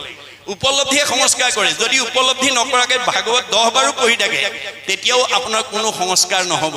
গতিকে আমাক কৈছে মই ধৰ্মী বুলিয়া সংসাৰে ভ্ৰমি ফুৰে, আনকো দেখায়া ধৰ্ম আপুনি নকৰে, বোলে মোৰ সমবৰ নাহি সংসাৰত, সিজনৰ স্থান জানা যমনগৰত। গতিকে আপুনি ভাগৱত কীৰ্তন দশম ঘোষা গীতা পদ মুখস্থ কৰি সমাজত একদম আখৈ ফুটা দি ফুটি আপুনি পাণ্ডিত্য প্ৰকাশ কৰিছে, কিন্তু আপুনি নিজে নামানে, তেতিয়াহ'লে আপোনাৰ সেই মুখস্থই আপোনাক জীৱক গতি দিব নোৱাৰে। তেওঁ ক'ত থাকিব? যমনগৰত থাকিব। যাৰ কাৰণে কৃষ্ণই সৰু কালতেই কেইবাটাও অসুৰ বধ কৰি তাৰ নিদৰ্শন দি থৈ গৈছে। বধ মানে মৰা মানে সংস্কাৰ কৰি থৈ গৈছে। অৰ্থাৎ আমাৰ জন্মগতভাৱে কিছুমান প্ৰবৃত্তি ইনবৰ্ন, আমাৰ ল'ৰা ছোৱালীয়ে জন্মগতভাৱে কিছুমান আসুৰিক প্ৰবৃত্তি লৈ আহে। সেইবিলাক মাক বাপেকেহে জানিব তেওঁ কেনেকুৱা আসুৰিক প্ৰবৃত্তি আছে। অলপতে খং উঠে, অলপতে অসন্তোষ, পঢ়া শুনা নকৰে, ধেমালিত মন নিবে, কাজিয়া পেচাল কৰি ভাল পায় ইত্যাদি ইত্যাদি। সেইখিনি মাক বাপেকেহে জানিব। গতিকে সেই সৰু কালতে যদি সেই প্ৰবৃত্তিবিলাকক মাৰি নলয়, মাৰা মানে সংস্কাৰ কৰি নলয়, তেতিয়াহ'লে তেওঁ কেতিয়াও ভৱিষ্যত ভাল সন্তান হ'ব নোৱাৰে। সেইকাৰণে তেওঁ সৰু কালতে মাৰিছিল, কাৰণেহে তেওঁ 7-8 বছৰ বয়সত মানে ব্ৰজৰ গোপীসকলৰ লগত মহাৰাস কৰিবলৈ সক্ষম হৈছিল। ৰাস মানে ৰসই এবছৰ ৰাস। আজি আমি এতিয়া ৰাস কৰি আছো, আমি আত্মাই পৰমাত্মাৰ ৰস পান কৰি আছো, এইটোহে ৰাস। কিন্তু আপোনাৰ মনটো যদি আসুৰিক প্ৰবৃত্তিয়ে ভৰি আছে, ঘৰত এৰি থৈ অহা কামকেইটাৰ কথা ভাবিছে, ল'ৰা ছোৱালীকেইটাৰ কথা ভাবিছে, ব্যৱসায়টোৰ কথা ভাবি আছে, তেতিয়াহ'লে আপোনাৰ ৰাসটো পূৰ্ণাংগ নহ'ব। মনত ৰাখিব কথাটো। সেইকাৰণে তেওঁ বহু অসুৰৰ ভিতৰত অন্যতম অসুৰ আছিল বকাসুৰ। বক মানে বগলী, বাহিৰটো বগা কিন্তু ভিতৰত কপট ৰাখে, পানী জুৱলিত জোপ লৈ থাকে, মুখৰ আগত পালে থপকে ধৰে আৰু খায়। গতিকে আমাৰ কিছুমান মানুহ সাজে পোছাকে কথাই বতৰাই ধুনীয়া ভকত, অন্তৰত থাকে কপট, সুবিধা পালে সীমা ঠেলে, সুবিধা পালে স্বাৰ্থ আদায় কৰে। তেনেকুৱা স্বভাৱ লৈ যদি ভকতি কৰে আমি সেই ভকতিয়ে কেতিয়াও উদ্ধাৰ হ'ব নোৱাৰিম। সেইকাৰণে কৃষ্ণই বকাসুৰক কেনেকৈ মাৰিছে? দুফাল কৰি দিছে। দুফাল কৰি কিয় দিছে? যে তোমাৰ বাহিৰটো যেনেকুৱা বগা, ভিতৰটো তেনেকৈ বগা কৰি লোৱা। বাহিৰত এটা ভিতৰত এটা হ'লে তুমি কেতিয়াও মোৰ পৰা গতি পাব নোৱাৰিবা। সত্যে সত্যে সখী মই কহিলো বুজাই, বেশধাৰী লোকৰ কিঞ্চিত একো গতি নাই, নভৰে কলসী যেন নিয়ৰৰ জলে, তাহাৰো জানিবা সেই মতে নাহি গতি বুলি কৈছে। গতিকে নিয়ৰৰ পানীয়ে যেনেকৈ কলহ ভৰাব নোৱাৰে, আমাৰ কপটীয়া ভক্তিয়ে আমাক উদ্ধাৰ কৰিব নোৱাৰে। সত্যে সত্যে সখী মই কহিলো বুজাই, বেশধাৰী লোকৰ কিঞ্চিত একো গতি নাই, নভৰে কলসী যেন নিয়ৰৰ জলে, তাহাৰো গতি নাহি সেই মতে। গতিকে আমাৰ কপটীয়া ভক্তিয়ে আমাক কেতিয়াও জীৱক উদ্ধাৰ কৰিব নোৱাৰে। এই তথ্য আমাক দিছে। তাৰপিছত কৈছে ঘোৰ কলি যুগে কৃষ্ণ কথা অমৃতক পিও সাৱধানে, কৰিও যতন যাৱে প্ৰাণ থাকে মানে। আপোনালোকে এনেকুৱা অনুষ্ঠানলৈ নিমন্ত্ৰণ পালে 10 বন কাটি কৰি আহিব। কিয়? মাধৱদেৱে কৈছে তোমাৰ গুণৰ মহিমা দেখিয়াই, আন যত কাম দূৰতে তেজিয়া থৈলো। আজি ইয়ালৈ অহা কাৰ ঘৰুৱা কাম নাই? এনেকুৱা খেতি পথাৰৰ দিনত চবৰে প্ৰত্যেকৰে নিজৰ নিজৰ কিছুমান বিষয়ৰ কাম আছিল, চব এৰি থৈ আহিছে। কিয়? আন কৰ্মে লগাইলে যতেক সিও হুৱে বৃথা, জনমো বৃথা হুৱে নুশুনয় কৃষ্ণ কথা। আপুনি জন্মৰ পৰা মৃত্যুলৈকে, ৰাতিপুৱা শুই উঠাৰ পৰা গধূলা শুৱালৈকে কেৱল লগত নিব নোৱাৰা ধন সম্পত্তি চিন্তাতে যদি আপুনি গতি কৰে, তেতিয়া আমাৰ জীৱৰ গতি কি হ'ব? আমি মিছাৰ পিছত গ'লে কি হ'ব? মাধৱদেৱে কৈছে হৰিষি কেৱলে সঁচা মাত্ৰ, ৰাম ৰাম ৰাম ৰাম ৰাম, তান্ত বিনে মিছা যত দেখি শুনি মানে। আমি পৰিদৃশ্যমান জগতখনত চকুৰে যিমান দেখিছোঁ, কাণেৰে যিমান শুনিছোঁ, সব মিছা। আজি আছে কালিলৈ নাই। সঁচা কেৱল হৰি। কিন্তু আমি কি কৰিছোঁ? যিটো মিছা তাক আশা কৰি ৰাম ৰাম ৰাম ৰাম ৰাম, দুৰাচাৰ মন মৰস কেন অজ্ঞানে। আজিৰ দৰে সাধুৰ সংগলৈ আহি শাস্ত্ৰ উপদেশ নজনাৰ কাৰণে আমি ৰাতিপুৱা শুই উঠাৰ পৰা গধূলা শুৱালৈকে কিহৰ পিছত গৈ আছোঁ? যে যিবিলাক মিছা, যিবোৰ লগত নিব নোৱাৰোঁ, তাৰ পিছত দৌৰি আছোঁ। ধন ধান টকা পইচা, গাড়ী মটৰ, পকা ঘৰ দুৱাৰ, ইন্দ্ৰিয় সুখ ভোগ, পদমৰ্যাদাক লৈ আমি গতি কৰিছোঁ। এতিয়া আমাৰ জীৱটোৰ অৱস্থা কি হ'ব? আমাক কৈছে নেৰিবেক ধনে ধানে মানে আশকতি, নাপাইবে উদ্ধাৰ সখী যাইবে অধুগতি। গতিকে আমি এই তথ্য নাজানি যদি লগত নিবনা ধনৰ পিছত গৈ থাকোঁ আমাৰ জীৱৰ গতি কি হ'ব বেৰে কৈছে ধায়তু বিষয়ান পুঞ্চ সংগস্তেষু প্ৰজায়তে সংগাত সংজায়তে কাম কামাত ক্ৰোধ বিজায়তে ক্ৰোধাত ভৱতি সন্মোহ সন্মোহাত স্মৃতি বিভ্ৰম স্মৃতি ভঞ্চাত বুদ্ধিনাশং বুদ্ধিনাশাত প্ৰণশ্যতি গতিকে আমি লগত নিব নোৱাৰা ধন সম্পত্তি পিছত বাসনা কৰি গৈ থাকোঁতে যদি বাধা আহি পৰে খং উঠিব খং উঠিলে মোহগ্ৰস্ত হ'ব মোহগ্ৰস্ত হ'লে স্মৃতি নষ্ট হ'ব স্মৃতি নষ্ট হ'লে বুদ্ধি নষ্ট হ'ব আৰু বুদ্ধি নষ্ট হ'লে পথ বাচিব নোৱাৰি আকৌ 84 নৰকত যাব লাগিব আমি 84 জুনি অতিক্ৰম কৰিহে মানুহৰ জন্ম পাইছোঁ বিংশতি লক্ষণম স্থাৱৰম আমি প্ৰত্যেকে 20 লক্ষবাৰ বিভিন্ন প্ৰজাতিৰ গছ গছনি হৈ আহিছোঁ নৱলক্ষম জলজ 9 লক্ষবাৰ আমি বিভিন্ন প্ৰকাৰ মাছ মগৰ হৈ আহিছোঁ নৱলক্ষম কুৰ্মাঞ্চ 9 লক্ষবাৰ আমি উভচৰ প্ৰাণী কাছৰ দৰে জীৱন ধাৰণ কৰি আহিছোঁ 10 লক্ষ পক্ষী নাম 10 লক্ষবাৰ আমি বিভিন্ন প্ৰজাতিৰ 30 লক্ষ পশু নাম 30 লক্ষবাৰ আমি বিভিন্ন প্ৰজাতিৰ জীৱ জন্তু হৈ আহিছোঁ 10 লক্ষ পক্ষী নাম 10 লক্ষবাৰ আমি বিভিন্ন প্ৰজাতিৰ চৰাই চিৰিকটি হৈ আহিছোঁ 70 লক্ষ বানৰা 4 লক্ষবাৰ আমি বান্দৰৰ জন্ম পাইছোঁ 2 লক্ষ দমানৱ হিতাহিত জ্ঞান শূন্য 2 লক্ষবাৰ হিতাহিত জ্ঞান শূন্য অৰ্ধমানৱ চিম্পাঞ্জীৰ দৰে জন্ম ধাৰণ কৰিছোঁ এই 84 জুনি অতিবাহিত কৰাৰ পিছত তথৌ মনুষ্যত্ব প্ৰাপ্য তত কৰ্মাণি সাধয়িত তাৰ পিছতে সৌভাগ্যক্ৰমে পুণ্য সঞ্চয় কৰি মানুহ নামৰ উপাধিটোলৈ প্ৰমোচন পাইছে মানুহ নামৰ উপাধিটোলৈ প্ৰমোচন পালেই আজিৰ দৰে ভক্তি কৰি আমি জীৱ পূৰ্ব জন্মৰ কৰ্মবন্ধ বিনাশ কৰি আমাৰ জীৱই মুক্তি পাব পাৰে আমাৰ পূৰ্ব জন্ম কৰ্মফল তিনটা প্ৰাৰব্ধ আৰব্ধ অনাৰব্ধ প্ৰাৰব্ধ মানে পূৰ্ব জন্ম কৰ্মবন্ধ পূৰ্ব জন্ম বাসনা আমাৰ অপূৰণীয় হৈ থকাৰ কাৰণে আপোনালোক আজি এই 1 নম্বৰ মানে খকনগুৰি গাঁৱত বাস কৰি আছে গতিকে আপোনালোকৰ বাসনা অপূৰণ হৈ আছে গতিকে এই বাসনা পূৰণ কৰিবলৈ হ'লে আমি ভক্তি কৰিবই লাগিব আপোনাৰ আজিৰ দৰে ভাগৱত শুনিবই লাগিব আজি এই জন্মত নহয় পিছৰ জন্ম নহয় কোটি জন্মত মানুহৰ জন্ম পাই আজিৰ দৰে যদি ভকতি নকৰে জীৱই এই সংসাৰ চক্ৰত অহা যোৱা কৰি থাকিব লাগিব পুনৰপি জনমম পুনৰপি মৰণম হৈ থাকিব লাগিব আপুনি যিমান দামী কাপোৰেই নিপিন্ধক মলি পৰিবই মলি গুচাবলৈ চাবোন চাৰ ব্যৱহাৰ কৰিবই লাগিব মই খকনগুৰি গাঁৱৰ আটাইতকৈ ধনী মানুহ বিদ্যাৱন্ত শ্ৰীমন্ত সম্পদশালী বুলি আজিৰ অনুষ্ঠানলৈ যদি কোনোবাই নাহে তেওঁ আজিৰ মানে তেওঁৰ মলি কেতিয়াও কলিমল মায়ামলৰ পৰা তেওঁ মুক্ত হ'ব নোৱাৰিব গতিকে ধন টকা পইচা গাড়ী মটৰ পকা ঘৰ দুৱাৰে জীৱক গতি দিব নোৱাৰে শৰীৰটো সুস্থ কৰি ৰাখিব নোৱাৰে মনত শান্তি প্ৰদান কৰিব নোৱাৰে বহুত ধন টকা পইচা থকা মানুহৰো পাৰিবাৰিক অশান্তি আছে স্বামী স্ত্ৰীৰ মাজত মনোমালিন্য শাহু বোৱাৰীৰ মাজত মনোমালিন্য ককাই ভাইৰ মাজত মনোমালিন্য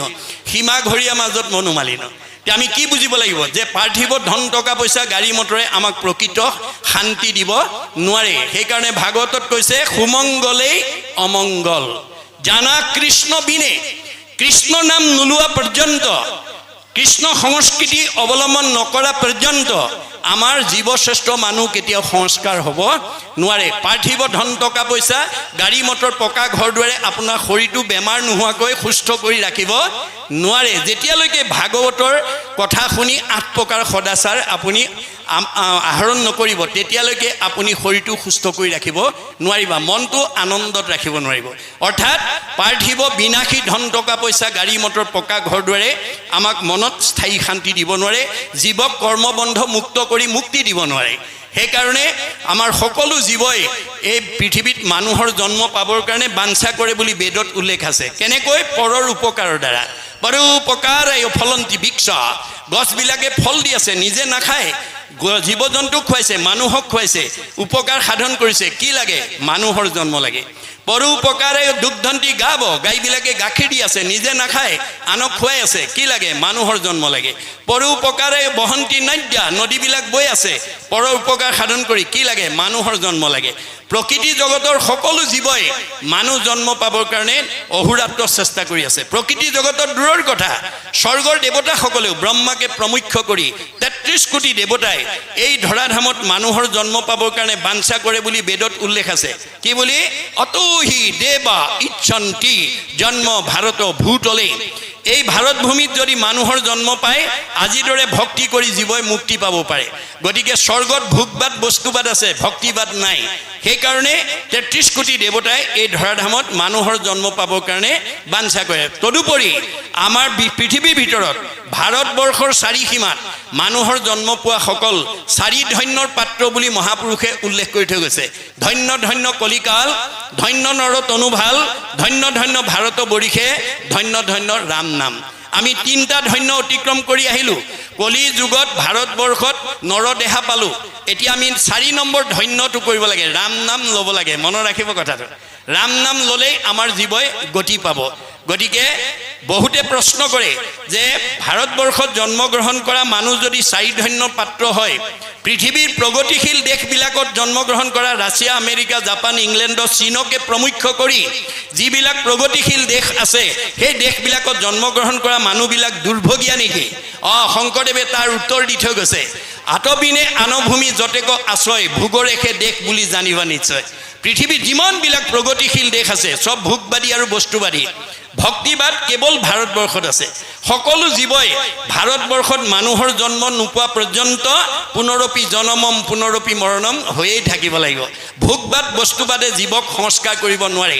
সেইকাৰণে উদ্ধৱে কৈছিল, যদি পুণ্য লৈ গ'লেও ঘূৰি আহিব লাগে, পাপ লৈ গ'লেও যদি ঘূৰি আহিব লাগে, তোমাৰ ওচৰলৈ যাম কেনেকৈ? তেতিয়া কৃষ্ণই উদ্ধৱক কৈছিল, মাধৱে বুলন্ত সখী শুনা মোৰ ভেদ, মূৰ ভকতিহে কৰে কৰ্মবন্ধ ছেদ। গতিকে আমাৰ যি কৰ্মবন্ধ, সেই কৰ্মবন্ধৰ কাৰণে আমি সংসাৰত অহা যোৱা কৰি থাকিব লগা হৈছে। গতিকে এই কৰ্মবন্ধৰ পৰা মুক্ত হ'বলৈ হ'লে আজিৰ দৰে ভক্তি কৰিবই লাগিব।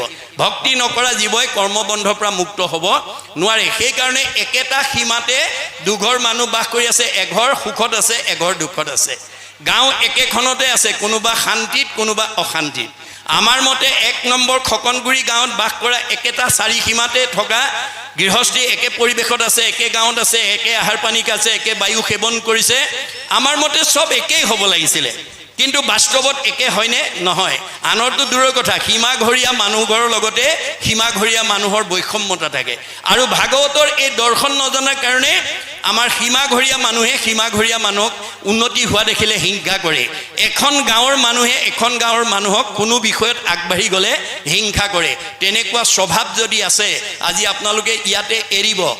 যদি আপোনালোকৰ পৰহিংসা ভাৱ ৰাখে, ভগৱন্তই কেতিয়াও আপোনালোকৰ মনৰ কামনা পূৰণ হ'বলৈ নিদিয়ে। 10ম স্কন্ধ ভাগৱতত ভগৱানে কৈছে, অপৰৰ সম্পদ দেখি মৰে যিটো চক্ষু পুৰি, তাৰ আশা সবে হুৱে নষ্ট, তোমাত বিমুখ ভৈলে একোৱাত সুখ নাই, মিছা সবে যত কৰে কষ্ট। আপুনি যিমান কষ্ট কৰি উপাৰ্জন নকৰক কিম্বা, তেওঁ থকা হৃদয়খনত যদি আপুনি পৰহিংসা ভাৱ লৈ থাকে, আপোনাৰ মনৰ বাঞ্ছা ভগৱানে কেতিয়াও পূৰণ হ'বলৈ নিদিয়ে। মনৰ কামনা পূৰণ নোহোৱা কোনো মানুহে খোলা হাঁহি মাৰিব নোৱাৰে। খোলা হাঁহি মাৰিব নোৱাৰা মানুহৰ চেহেৰা ভাল নহয়, কমনীয়তা নেবাঢ়ে, পৰমায়ুস নাবাঢ়ে। বাইবেলত চলোমনে কৈছে, merry heart do it good like a medicine, a broken heart dried the bone. যাৰ হৃদয়ত আনন্দ থাকিব, মেডিচিনৰ দৰে কাম কৰিব, চেহেৰা ধুনীয়া কৰিব, কমনীয়তা বাঢ়িব, পৰমায়ুস বাঢ়ি যাব। যাৰ হৃদয়ত দুখ বেদনাই ভৰি থাকে, সি আৰু ঘিউ মৌ খাওক, হাড়লৈকে শুকাই যাব। আহাৰে চেহেৰা ভাল কৰিব নোৱাৰে, মনটো যদি আনন্দত ৰাখিব নোৱাৰে। গতিকে আমি মনটো আনন্দত ৰাখিবলৈ হ'লে আনন্দ আপুনি বিচাৰিব নালাগে, আনন্দই আপোনাৰ ঘৰ বিচাৰি আহে। কপিলে মাকক কৈছে, মা তুমি জীয়া মানুহৰ দৰে থাকিবলৈ শিকা। মাকে কৈছে, বোপাই মৰা মানুহ আছেনে? মৰা মানুহৰ সংখ্যা এতিয়া পৰিয়ালত, সমাজত, পৰিৱেশত বেছি। কোনবিলাক মৰা মানুহ? সাধুৰ সংগে কৃষ্ণ কথা নুশুনে যি নৰ, জীৱন্ততে মৰা সিটো অধম পামৰ। আজিৰ দৰে ভাল মানুহৰ সংগত আহি মনত আনন্দ লগা কথা যি নুশুনে, সি মনত বেয়া লগা কথাই শুনি থাকিব লাগিব। যাৰ মনত বেয়া লাগি থাকে সি জীয়াতে মৰা। গতিকে আমি জীয়া মানুহ হ'বলৈ হ'লে আপোনাৰ ঘৰলৈ ৰাতিপুৱা শুই উঠাৰ পৰা গধূলা খোৱালৈকে আলহী অতিথি ভকত বৈষ্ণৱ বন্ধু বান্ধৱক লগ পালে ভগৱানে কৈছে, মূৰ শুনিৰ মল কথা কহন্ত শুনন্ত, মুঠবিনে চিত্ত আন দেৱত নেদন্ত, পৰম আনন্দ আখি মনত মিলয়, তেবে তাক আৰু তিনি তাপে নচুৱায়। আপুনি আনন্দ বিচাৰিব নালাগে, আনন্দই আপোনাৰ ঘৰ বিচাৰি আহিব। যি ৰাতিপুৱা শুই উঠাৰ পৰা গধূলা খোৱালৈকে ঈশ্বৰৰ কথা কয় আৰু শুনে গায়, তেওঁ ঘৰলৈ আনন্দ আহিব। এই তথ্য নাজানি আপোনাৰ ঘৰলৈ অহা আলহী অতিথি ভকত বৈষ্ণৱ বন্ধু বান্ধৱক লগ পালে যদি পৰচৰ্চা, পৰনিন্দা, পৰ সমালোচনা পাতে, আপোনাৰ সমালোচনাই যদি আনৰ অন্তৰত আঘাত দিয়ে, সমালোচনা কৰা দুজনৰ কি হ'ব? ভগৱানে কৈছে পাপায় পৰপীড়নম। আপুনি দুখ বিচাৰিব নালাগে, দুখ আপোনাৰ ঘৰলৈ নিজে আহিব, পাপ আপোনাৰ ঘৰলৈ নিজে আহিব। আপুনি কৰা আলোচনা সমালোচনাই যদি আনৰ অন্তৰত আঘাত দিয়ে, তেতিয়া আপোনাৰ ঘৰলৈ পাপ আহিব, আৰু পাপ অহাৰ লগে লগে দুখ দুৰ্গতি নিজেই নামি আহিব। আপুনি মাতিব নালাগে, দুখ দুৰ্গতি নিজে আহিব। গতিকে এই স্বভাৱ এৰি আমি যাতে ভাগৱতৰ দৰ্শনৰ মাজেদি আগুৱাই যাব পাৰোঁ। আপুনি কৃষ্ণক বিচাৰিব নালাগে, কৃষ্ণই আপোনাৰ ঘৰ বিচাৰিব। কৃষ্ণ মানে আনন্দ, মনত ৰাখিব কথাটো। যিখন ঘৰত পুৱা গধূলি ধূপ ধূনা জ্বলিব, ঈশ্বৰ উপাসনা কৰিব, সেইখন ঘৰলৈ কৃষ্ণ আহিব। ভাগৱতে কৈছে যেই নাম সেই হৰি, জানা নিষ্ট কৰি নামৰ সংগ নচাৰন্ত হৰি। যিখন ঘৰত পুৱা গধূলি ধূপ ধূনা জ্বলিব, ঈশ্বৰ উপাসনা কৰিব, সেইখন ঘৰলৈ কৃষ্ণ আহিব।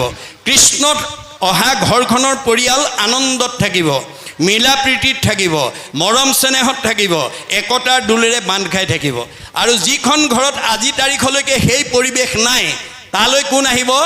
ভাগৱতে কৈছে শ্ৰৱণ কীৰ্তন জৈত কৃষ্ণৰ নকৰে, তৈতেষে ৰাক্ষসীগণে বিঘিনি আচৰে। যিখন ঘৰত পুৱা গধূলি ধূপ ধূনা নজ্বলে, ঈশ্বৰ উপাসনা নকৰে, সেইখন ঘৰলৈ অঘাসুৰ, বকাসুৰ, পলম্বাসুৰ, অৰিষ্টাসুৰ, পুতনা, ব্যোমাসুৰ, ধেনুকাসুৰ চব আহিব। গতিকে শংকৰদেৱে এই ভাগৱত ধৰ্ম সংঘ, অনাসংঘ, বামুণীয়া, কীৰ্তনীয়া, সত্ৰ সমাজৰ কাৰণে দিয়া নাই, মনত ৰাখিব। শংকৰদেৱে ভাগৱত পৃথিৱীৰ জীৱশ্ৰেষ্ঠ মানুহ তৰণৰ কাৰণে দিছে। সেইকাৰণে তেওঁ কি বুলি আহ্বান কৰিছে?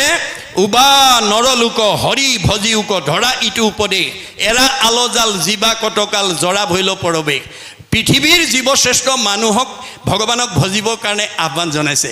যাৰ কাৰণে তেওঁ সেই আহ্বানৰ প্ৰতি সঁহাৰি জনাই মহামানৱ মহাত্মা গান্ধীয়ে এটা মন্তব্য কৰি থৈ গৈছে। কি বুলি? What Sankardev was alone able to do, nowadays the whole army of the English knowing people cannot do.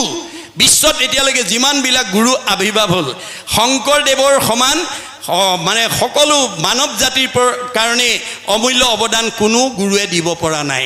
আৰু সেইজন গুৰু শংকৰদেৱ অসম মাতৃৰ বুকুত আৱিৰ্ভাৱ হোৱাৰ কাৰণে মহাত্মা গান্ধীয়ে অসমবাসীক ভূয়সী প্ৰশংসা কৰি থৈ গৈছে। কি বুলি? Assamese indeed fortunate, for Shankardeva has 5 centuries back given to Assamese people an ideal which is also my ideal of Ram Rajya. মই যিখন ৰাম ৰাজ্য অসমত প্ৰতিষ্ঠা কৰাৰ মানস কৰি আহিছিলোঁ, শংকৰদেৱে 500 বছৰ পূৰ্বতে সেই ৰাম ৰাজ্য অসমত প্ৰতিষ্ঠা কৰি থৈ গৈছে। অসমবাসী সঁচাকৈয়ে ভাগ্যৱান। কিন্তু আজি আমি গুৰুজনৰ দৰ্শন এই আজিৰ দৰে পুংখানুপুংখভাৱে আলোচনা নকৰাৰ কাৰণে আমাৰ একেখন গাঁৱতে দুটা নামঘৰ, দুখন সমাজ আদি বাস কৰি থাকিব লগা হৈছে। কিন্তু শংকৰদেৱে সকলোকে আনি এটা জাতি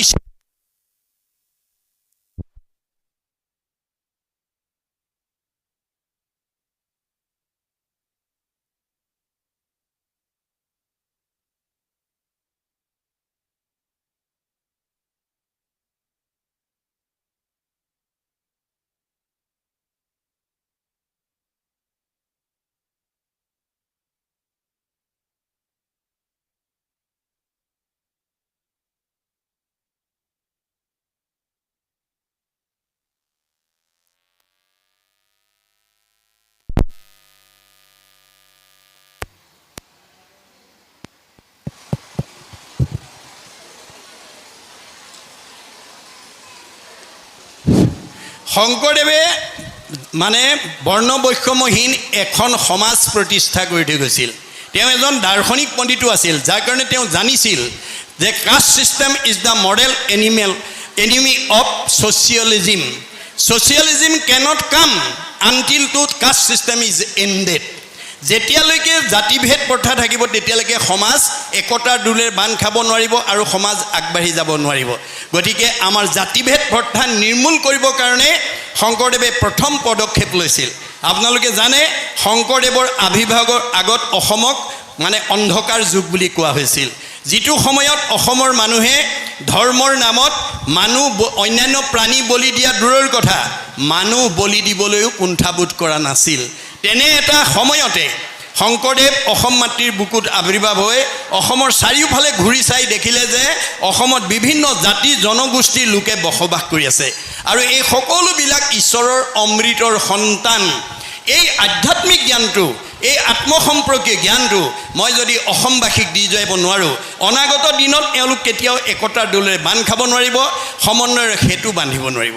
সেইকাৰণে তেওঁ প্ৰথম সমাজ সংস্কাৰ পথটোকে হাতত তুলি লৈছিল। কেনেকৈ? এই দ্বিতীয় স্কন্ধ ভাগতে উল্লেখ আছে, কিৰাতক চাৰি খাচী গাৰু মিৰি যৱন অংক গোৱাল ধুবাজে তোৰোক অসম লোক উবাচ মেল চান্দাল আনু হব পাপী কৃষ্ণ সেৱকৰ সংগত পবিত্ৰ হয় হৰিত একান্তে ভগতি কৰিয়া বৈকুণ্ঠে সুখে চলয়।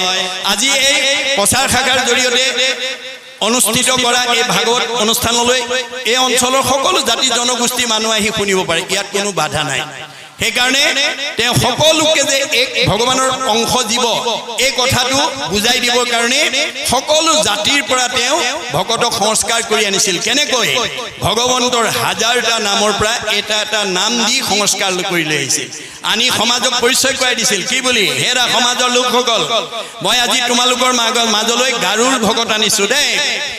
এওঁক আজিৰ পৰা তোমালোকে গাৰু বুলি নিন্দা নকৰিবা, এওঁ ঈশ্বৰৰ অমৃতৰ সন্তান। এওঁক তোমালোকে আজিৰ পৰা গোবিন্দ আতৈ বুলিবা।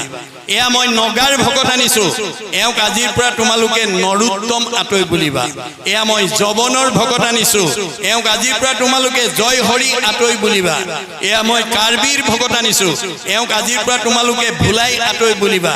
এয়া মই জয়ন্তীয়াৰ ভকত আনিছোঁ, এওঁক আজিৰ পৰা তোমালোকে মাধৱ আতৈ বুলিবা। এয়া মই হীৰাৰ ভকত আনিছোঁ, এওঁক আজিৰ পৰা তোমালোকে মথুৰা দাস আতৈ বুলিবা। এয়া মই আহোমৰ ভকত আনিছোঁ, এওঁক আজিৰ পৰা তোমালোকে নৰহৰি আতৈ বুলিবা। এয়া মই কছাৰীৰ ভকত আনিছোঁ, এওঁক আজিৰ পৰা তোমালোকে বলাই ৰমাই বুলিবা। এয়া মই মিচিঙৰ ভকত আনিছোঁ, এওঁক আজিৰ পৰা তোমালোকে পৰমানন্দ আতৈ বুলিবা। এয়া মই দেউৰীৰ ভকত আনিছোঁ, এওঁক আজিৰ পৰা তোমালোকে বৈকুণ্ঠ আতৈ বুলিবা। এয়া মই কৈবৰ্তৰ ভকত আনিছোঁ, এওঁক আজিৰ পৰা পূৰ্ণানন্দ আতৈ বুলিবা। এয়া মই বনিয়াৰ ভকত আনিছোঁ, এওঁক আজিৰ পৰা তোমালোকে হৰিদাস আতৈ বুলিবা। এয়া মই কোচৰ ভকত আনিছোঁ, এওঁক আজিৰ পৰা তোমালোকে মুৰাৰী আতৈ বুলিবা। এয়া মই কলিতাৰ ভকত আনিছোঁ, এওঁক আজিৰ পৰা তোমালোকে গোপাল আতৈ বুলিবা। এয়া মই ভুটিয়াৰ ভকত আনিছোঁ, এওঁক আজিৰ পৰা তোমালোকে দামোদৰ আতৈ বুলিবা।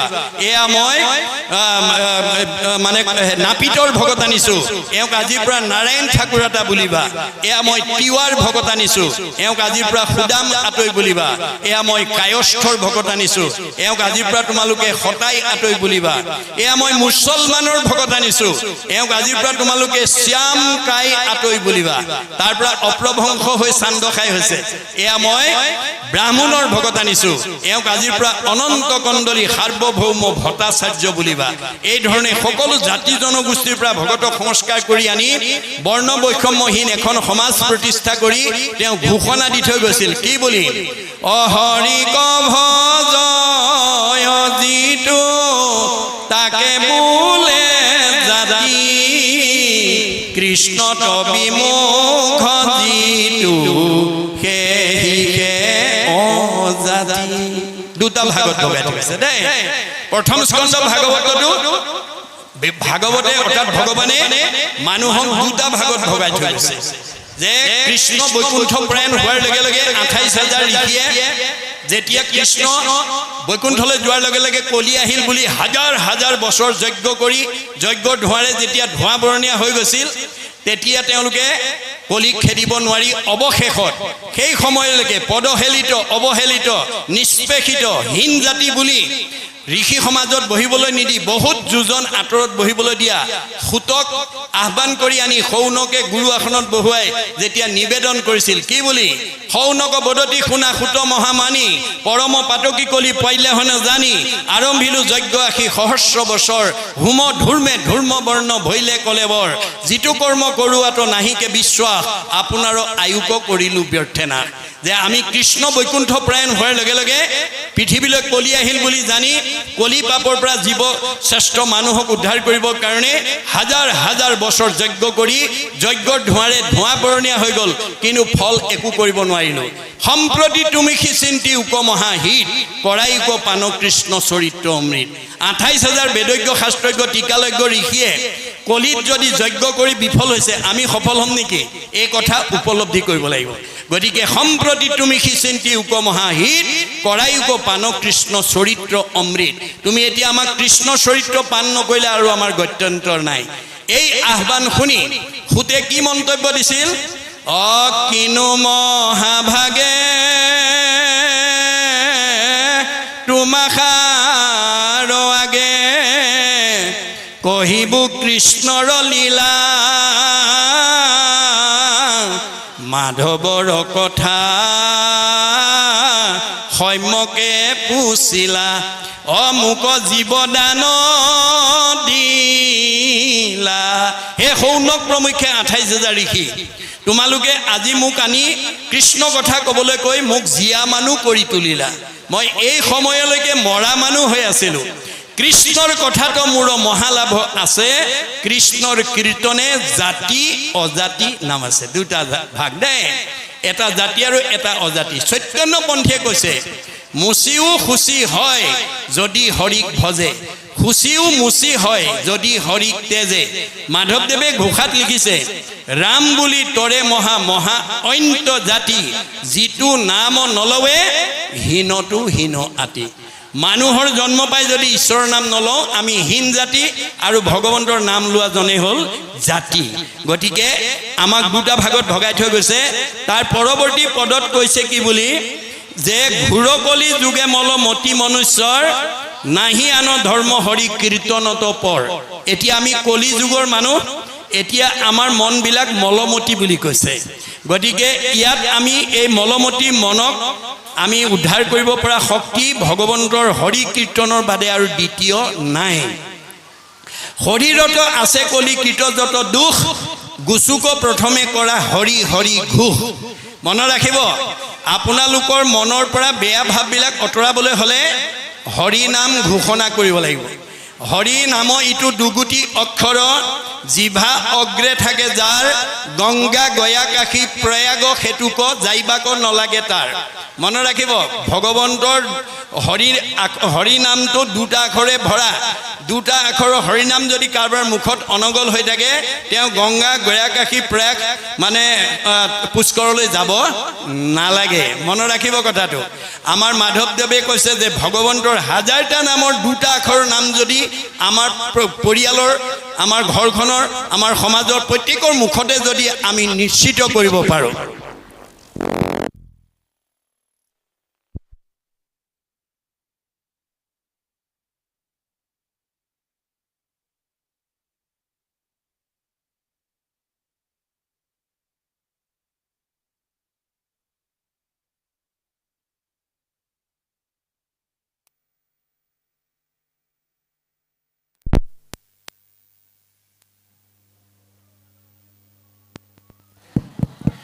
ভগৱানৰ 1000টা নামৰ পৰা এটা নাম যদি আমাৰ ঘৰখনৰ প্ৰত্যেকৰ মুখতে যদি আপোনালোকে নিশ্চিত কৰাব পাৰে, তেতিয়াহ'লে আমাৰ কোনো অমংগলে আমাক স্পৰ্শ কৰিব নোৱাৰে।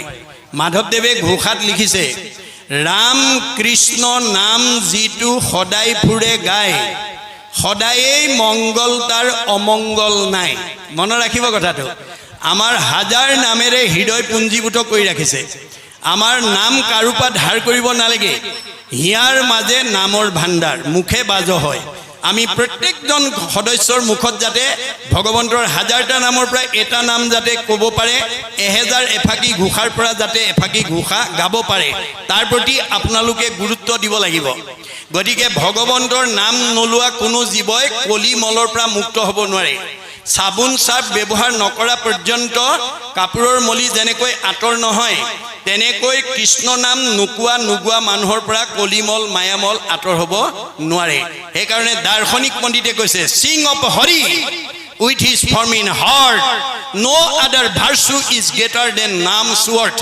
ভগৱন্তৰ হাজাৰটা নামৰ পৰা এটা নাম যদি আমি কাৰোবাৰ মুখত নিশ্চিত কৰাই দিব পাৰোঁ তাতকৈ আৰু পুণ্য বেলেগ নাই মনত ৰাখিব কথাটো এই কথাৰ ওপৰত আমি গুৰুত্ব দিব লাগিব আজি আমাৰ বহুতে নতুনকৈ মাত ফুটিব খোজা ল'ৰা ছোৱালীক বেয়া কথা এটা বেয়া শব্দ এটা ক'বলৈ কৈ পেলাই তাৰ মুখত যদি হেতু শব্দ কয় বা ফুটে শুনি আনন্দ পায় তেনেকুৱা স্বভাৱ যদি আজি আপোনালোকৰ ইয়াত বহি থকা কাৰোবাৰ আছে আজি ইয়াতে এৰিব কাৰণ আপুনি বেয়া শব্দ বা বেয়া বাক্য এটা যদি সৰু ল'ৰা ছোৱালীৰ মুখত ফুটাই দিয়ে আপুনি এটা বেয়া বীজ ৰুই দিলে তাৰমানে শব্দ ব্ৰহ্ম ৱৰ্ড ইজ গড ই অবিনাশী মনত ৰাখিব ই কেতিয়াও বিনাশ নহয় গতিকে আপুনি সৰুতে যদি ল'ৰা ছোৱালীৰ মুখত এটা বেয়া শব্দ বা বেয়া বাক্য ফুটাই দিলে বেয়া গুটি এটা ৰুই দিলে আৰু এদিন এজোপা ডাঙৰ গছ হ'ব তাৰ ফল আপোনালোকৰ ঘৰৰ পৰিয়াল ওচৰ চুবুৰীয়াই খাব লাগিব তাৰ মুখেদি বেয়া কথা বেয়া মাত মানে নিশ্চিত হৈ থাকিব তাৰ পৰিৱৰ্তে ভগৱন্তৰ হাজাৰটা নামৰ এটা নাম যাতে আমি ক'বলৈ যাতে সৰুতে আমি শিকাব পাৰোঁ তাৰ প্ৰতি গুৰুত্ব দিব লাগিব ৰাম বুলি কোৱা কৃষ্ণ বুলি কোৱা হৰি বুলি কোৱা এই বুলি যদি হাজাৰটা নামৰ পৰা এটা নাম ফুটাব পাৰে আপুনি ভাল বীজ এটা ৰুই দিলে আৰু মনত ৰাখিব কথাটো গতিকে এই কথাবোৰ নজনাৰ কাৰণে আজি আমাৰ পৰিয়ালতে বহুত ল'ৰা ছোৱালীৰ মুখত বেয়া কথা বেয়া মাত আমি শুনিবলৈ পাওঁ কাৰণ তেওঁ সৰুতেই তেনেকুৱা শব্দ বা তেনেকুৱা বাক্য শুনাইছে বা কোৱাইছে এই তথ্য আমাৰ আছে গতিকে আপুনি ধেমালিতেও ল'ৰা ছোৱালীক খাও খপনি নিদিব ধেমালিতেও আনক অন্তৰত বেয়া পোৱা কথা নক'ব শব্দ ব্ৰহ্ম মনত ৰাখিব কথাটো গতিকে গুৰুজনে কৈছে তোমাৰ মুখৰ আগতে বিষ অকণমান পৰি আছে তুমি নাজানি ধেমালিতে অমৃত বুলি খাই দিলা বিহে ক'ব নেকি এওঁ ধেমালিতে খাইছে নামাৰো বুলি বি ধেমালিতেই খাওক বা জানিয়ে খাওক বা নাজানিয়ে খাওক বি খালে মানুহ মৰিবই আপুনি এটা বেয়া শব্দ ধেমালিতে কওক বা সঁচাকৈ কওক সি প্ৰতিক্ৰিয়া কৰিবই যাৰ কাৰণে মহাপুৰুষ শংকৰদেৱৰ স্বহস্তে লিখা ভক্তি প্ৰদীপত এটা কাহিনী দেখুৱাই থৈ গৈছে এদিন মানে গংগা নদীৰ পাৰে পাৰে চান্দালিনী আহি আছে তাতে আকৌ পাৰতে সুশীল নামৰ ব্ৰাহ্মণ এজনে পূজা কৰি আছে চান্দালিনীয়ে আহি পেলাই সুশীলক ক'লে বোপা তুমি কাৰ পূজা কৰিছা আই চান্দালিনী মই বিষ্ণুতকৈও শ্ৰেষ্ঠ দেৱতা পূজা কৰিছোঁ বিষ্ণুতকৈও শ্ৰেষ্ঠ দেৱতা পূজা কৰিছে বিষ্ণুতকৈও শ্ৰেষ্ঠ সেইজন কোন ইন্দ্ৰ উদ্ধবাহু হৈ ক'লে লগে লগে চিহ কি শুনিলোঁ বুলি দুইখন কাণত ঠিলা দি দৌৰ মাৰি 108 বাৰ গংগাত বুৰ মাৰি বাঁহীটো শুদ্ধ কৰি দিলে অৰ্থাৎ এতিয়া শব্দ ব্ৰহ্ম আমি বহি থকা ইমান সময় আমাৰ গাৰ নুমে নুমে চব সোমাই গৈছে মনত ৰাখিব কথাটো গতিকে 108 বাৰ বুৰ মাৰি বাঁহীটো শুদ্ধ কৰিলে কিন্তু কাণেদি সেই শব্দটো গুচি গ'ল তাৰ প্ৰতিক্ৰিয়াৰ পৰা নিজক বচাবৰ কাৰণে পাৰতে বহি কৃষ্ণ নাম জপ কৰি আছে তেনেতে নাৰদ আহি ওলালেহি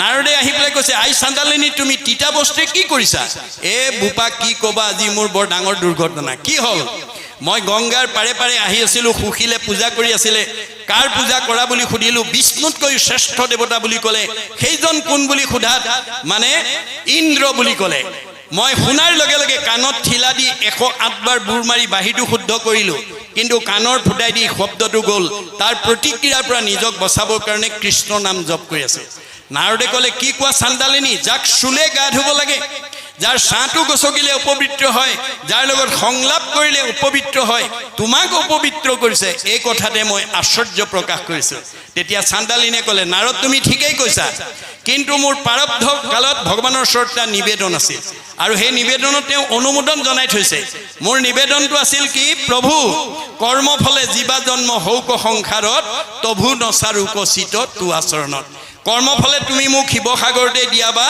যোৰহাটতে দিয়া মানে ডিব্ৰুগড়তে দিয়া বা খকনগুৰিতে দিয়া কৰ্মফলে য'তেই জন্ম দিয়া তাত মোৰ আপত্তি নাই কিন্তু তাতেই থাকি যাতে তোমাৰ নাম ল'ব পাৰোঁ সেই কৃপা তুমি মোক কৰিব লাগিব যে তুমি কোৱাৰ দৰে মই চান্দালিনীৰ গৰ্ভত কৰ্মফলে জন্মগ্ৰহণ কৰিলোঁ সঁচা কিন্তু কৃষ্ণেখি পৰম দেও সংসাৰতে সাৰ পাতকীও তৰে মাত্ৰ নাম লৈলে যাৰ সেই কৃষ্ণ এৰি যিটো আন দেৱ পূজৈ পশুটো অধমসিটো একোৱে নুবুজৈ হেন পাখণ্ডত মই কৰিলোঁ আলাপ এতেকে সিজিল মোৰ অমোচন পাপ বেয়া মানুহৰ লগত কথা পাতিলে আপুনি তাৰ শ্বেয়াৰ হোল্ডাৰ হ'ব লাগিব মনত ৰাখিব কথাটো আপোনালোকৰ ঘৰলৈ 4 প্ৰকাৰ মানুহ আহে দেই মাধৱদেৱে চিনাকি কৰি দিছে অধমে কেৱল দুখ মধ্যমে দুখ গুণ কৰে বিশ্বাস উত্তমে কেৱল গুণ উত্তম উত্তমে অল্প গুণ কৰে বিস্তাৰ আপোনাৰ ঘৰলৈ অহা আলহী অতিথি বন্ধু বান্ধৱজনে আহিয়েই যদি চিধাই যদি পৰচৰ্চা পৰনিন্দা পৰসমালোচনা পাতিলে জানিব আচলজনে আহিল আৰু তাক যিমান পাৰে সোনকালে চাহ তামোল অকণ খুৱাই পঠিয়াই দিব নহ'লে যদি বেয়া পায় বুলি হয় হয় খলাগি থাকে তাকো সম্ভাষণ যিজনে কৰে আজন্মৰ পুণ্য তেখনে হৰে মনত ৰাখিব কথা আপোনাৰ সঞ্চিত পুণ্য নষ্ট হৈ যাব আৰু আপুনি তাৰ শ্বেয়াৰ হোল্ডাৰ হ'ব লাগিব বেয়া মানুহে কৰা পাপৰ অংশীদাৰ হ'ব লাগিব সেইকাৰণে আমাক গীতা ভাগৱতে কেৱল নিয়মৰ কথা কৈ আছে দেই আমাৰ নীতি সদাচাৰ জীৱনশৈলীৰ পদ্ধতিৰ কথা কৈ আছে কিন্তু কওঁতে কাহিনী উপকাহিনী আখ্যান উপাখ্যানৰ মাজেদি কৈ আছে গতিকে আমি ভাগৱত শুনি কি কাৰণে শুনিবলৈ আহিব লাগে বেয়া এৰি ভাল ল'বৰ কাৰণে বেয়া এৰি ভাল লোৱাটোৱেই বৈজ্ঞানিক দৃষ্টিভংগী ভাগৱতে মাত্ৰ দুটা দিশ দেখুৱাইছে এটা পোহৰ এটা আন্ধাৰ এটা দিন এটা ৰাতি এটা ভাল এটা বেয়া এটা আগম এটা নিগম এটা প্ৰবৃত্তি এটা নিবৃত্তি এটা সকাম এটা নিষ্কাম আমি কোনটো পথে যাব লাগিব ভাগৱতে মাত্ৰ পদ্ধতি দেখুৱাই আছে মনত ৰাখিব ইয়াত 8 প্ৰকাৰ সদাচাৰ প্ৰধানকৈ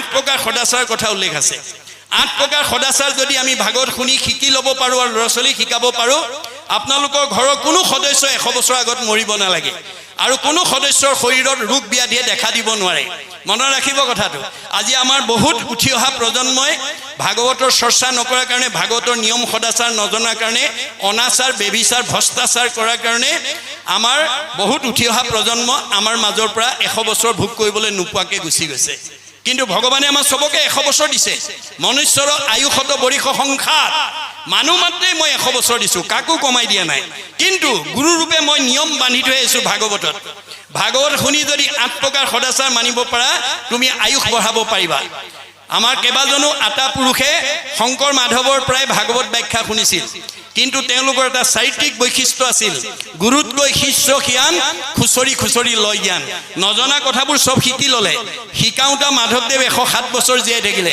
শিকাওঁতা শংকৰদেৱ 120 বছৰ জীয়াই থাকিলে তেওঁলোকৰ পৰা শিক্ষা লোৱা বদলা আটাই 130 বছৰ ৰাম আটাই 140 বছৰ মথুৰা দাস আটাই 151 বছৰলৈ আয়ুস বঢ়ালে ভগৱানে দিয়া বয়স 100 বছৰে আছিলে এই উপৰঞ্চি বয়সবিলাক কাৰ পৰা পালে যিবিলাকে অনাচাৰ বেবিচাৰ ভ্ৰষ্টাচাৰ কৰিব মনত ৰাখিব আপোনালোকৰ 1 নম্বৰ খকনগুৰি গাঁৱৰ আটাইতকৈ বেছি বয়স পোৱা মতা মানুহ কোন আছে আৰু আটাইতকৈ বেছি বয়স পোৱা মাইকী মানুহ কোন আছে এবাৰ চাই লওক তেতিয়া ভাগৱতৰ দৰ্শনটো দেখা পাব যে খকনগুৰি যিজন মতা মানুহ নীতি সদাচাৰী আৰু ঈশ্বৰৰ প্ৰতি ভক্তি আছে তেওঁ আনবিলাকতকৈ আয়ুস বঢ়াব পাৰিব মাইকী মানুহ যিগৰাকী নীতি সদাচাৰী আৰু মানে ঈশ্বৰৰ প্ৰতি ভক্তি আছে তেওঁ অন্য মাইকী মানুহতকৈ আয়ুস বঢ়াব পাৰিব মনত ৰাখিব কথাটো যাৰ ভক্তি আৰু নীতি সদাচাৰ নাই সি কেতিয়াও 100 বছৰ ভোগ কৰিবলৈ নাপায় সেইকাৰণে কৈছে ঘোৰ কলি যুগে মলমতি মনুষ্যৰ নাহি আন ধৰ্ম হৰি কীৰ্তনত পৰ শৰীৰত আছে কলি কীৰ্ত যত দুখ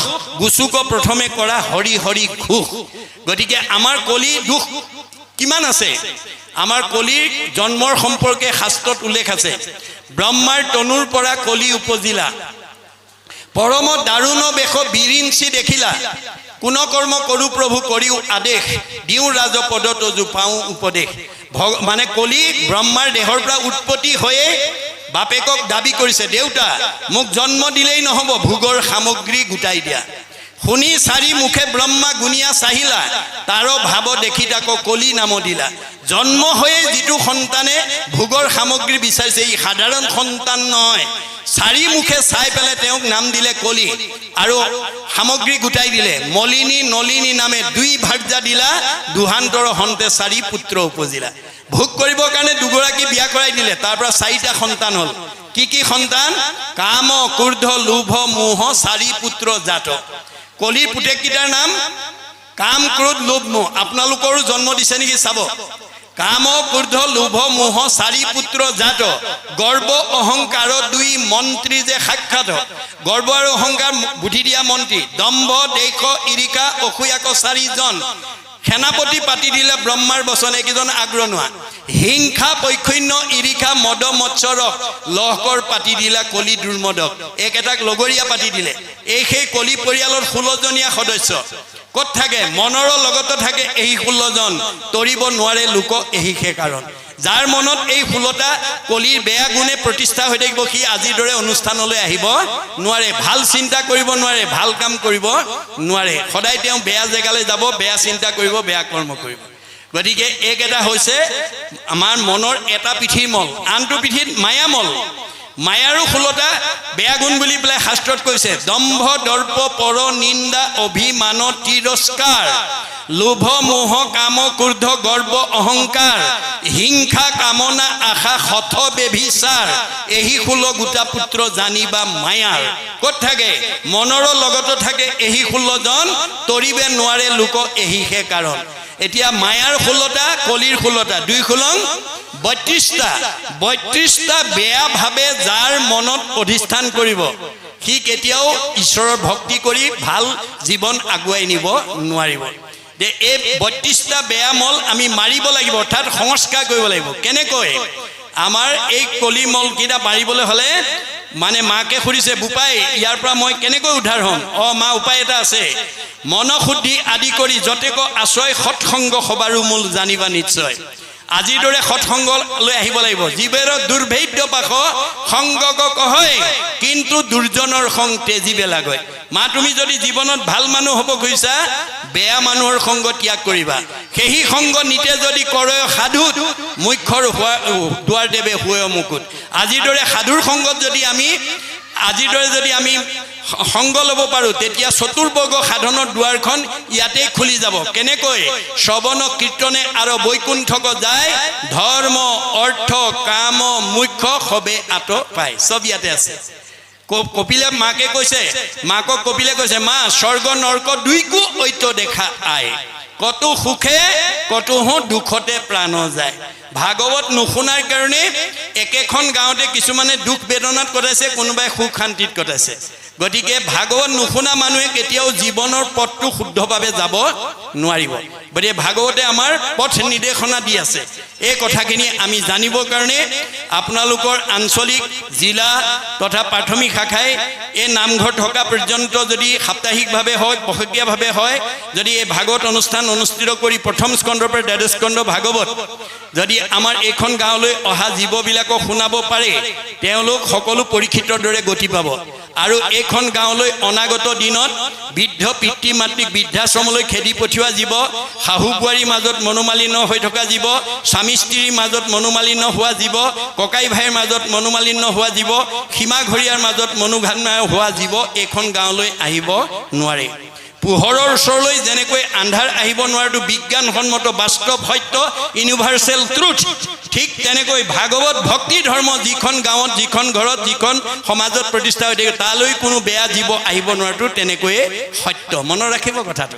গতিকে ভাগৱত যাতে আমাৰ প্ৰত্যেকখন গৃহস্থীয়ে যাতে ল'ৰা ছোৱালী জন্মদিনত যাতে আমি পশ্চিমীয়া সংস্কৃতিৰে জন্মদিন নাপাতি মহাপুৰুষৰ আদৰ্শৰে যাতে পাতিবৰ কাৰণে আমি আগবাঢ়ি আহোঁ, তাৰ প্ৰতি মই আহ্বান জনাইছোঁ।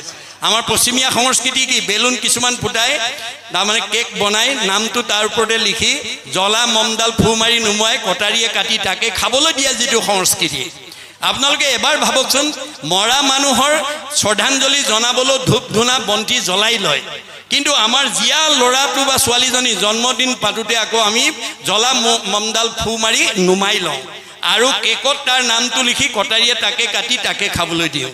এই অপসংস্কৃতি এৰি আমি যদি তেওঁৰ জন্মদিনত এই ভাগৱত একাধ্যায় পঢ়াই, এই ভাগৱত শুনিবলৈ কোন আহিব? ভগৱন্ত স্বৰূপ ভকত, হৰিৰ মূৰ্তিক হৰি ভক্তক দেখিবা, শক্তি অনুৰূপে তাৰ প্ৰীতি আচৰিবা, সমস্ত ভূততে আছে ভগৱান, সেই ভাবি সবাকো কৰিবা বহুমান। আজি বৈকুণ্ঠৰ প্ৰতি কৃষ্ণ আহি 1 নম্বৰ খকনগুৰি পৰমানন্দ গাঁৱৰ কাৰোবাৰ গৃহস্থীৰ ল'ৰা ছোৱালীকেইটা পঢ়া শুনাত ভাল হ'ব, পৰীক্ষা ভাল হ'ব, আয়ুষ্মান ভৱ, ঘৰখন মংগল হ'ব বুলি ক'বলৈ নাহে। কোন আহিব?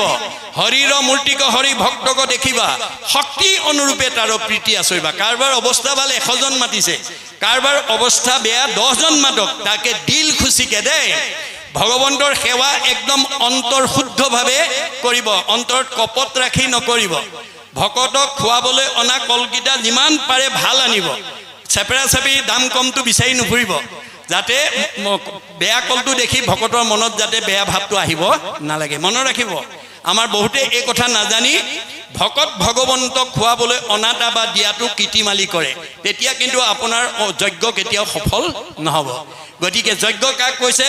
মুঠ চিত্ৰ দিয়া যিটো কৰৈ কৰ্ম ধৰ্ম, তাৰো নাম যজ্ঞ সখী কৈলো ইটো মত। গতিকে বেলেগ যজ্ঞ নাই, কলিযুগৰ যজ্ঞ হৈছে ভাগৱত যজ্ঞ, নাম যজ্ঞ, ভক্তি যজ্ঞ। গতিকে আমাৰ প্ৰত্যেকখন ঘৰতে পাৰিলেতো সদায়, নোৱাৰিলে সপ্তাহত, নোৱাৰিলে পষেকত, নোৱাৰিলে মাহেকত, নোৱাৰিলে 3 মাহত, নোৱাৰিলে 6 মাহত, নোৱাৰিলে বছৰেকত এদিন হ'লেও আমাৰ গৃহস্থী ধৰ্মত ভকতৰ পদধূলি পৰিবই লাগিব। ভকতৰ পদধূলি নপৰা ঘৰখন কেতিয়াও পবিত্ৰ হ'ব নোৱাৰে। চতুৰ্থ স্কন্ধ ভাগৱতত পৃথু প্ৰভুৱে কৈছে, যাহাৰ গৃহত নহি উপগত একান্ত হৰি ভকত, তাৰ গৃহ ছয় সৰ্পৰ আলয় মহন্তৰ ইটো মত। যিখন ঘৰত ভকতৰ পদধূলি নপৰে, নাম নিশ্চিত নহয়, সেইখন ঘৰৰ মানুহৰ কাজিয়া পেচাল, মনৰ অসন্তোষ, জেদ ভাৱ, ঈৰ্ষা, অসূয়াভাৱে প্ৰতিক্ৰিয়া কৰিবই। তেওঁলোক কেতিয়াও উদ্ধাৰ হ'ব নোৱাৰে। গতিকে ভগৱন্তৰ নাম প্ৰকাশ হ'বই লাগিব। হৰি নাম হুতাখন, পাপ সুখান বন, খনেকতে দহি কৰে চন। গতিকে আমাৰ প্ৰত্যেকখন গৃহস্থী ঘৰতে যাতে বছৰত এবাৰ হ'লেও যাতে ভকতৰ পদধূলি পেলাব পাৰোঁ, তাৰ কাৰণে আপোনালোকে ভাবিব দেই, ভাবে ন লভতে সৰ্বম। বহুত ধন টকা পইচা থাকিলেও ভাল কাম কৰিব নোৱাৰিবও পাৰে যদি নাভাবে। যদি নাভাবে, ভগৱন্তই কৈছে মই তোমাৰ হৃদয়তে আছো, যেনেকৈ ভাবিবা সব আদায় কৰিব পাৰিব। ভাবে ন লভতে সৰ্বম, ভাবে ন দেৱ দৰ্শনম, ভাবে ন লভতে পৰম জ্ঞানম, তস্মাৎ ভাৱ অৱলম্বনম। ভাল কাম এটা কৰিবলৈ ভাবিব লাগিব। আজি 1 নম্বৰ খকনগুৰি পৰমানন্দ প্ৰাথমিক শাখাৰ ভকতসকল বা ৰাইজে জীৱনৰ আৰ্জনৰ সাৰ্থকতা কৰিছে।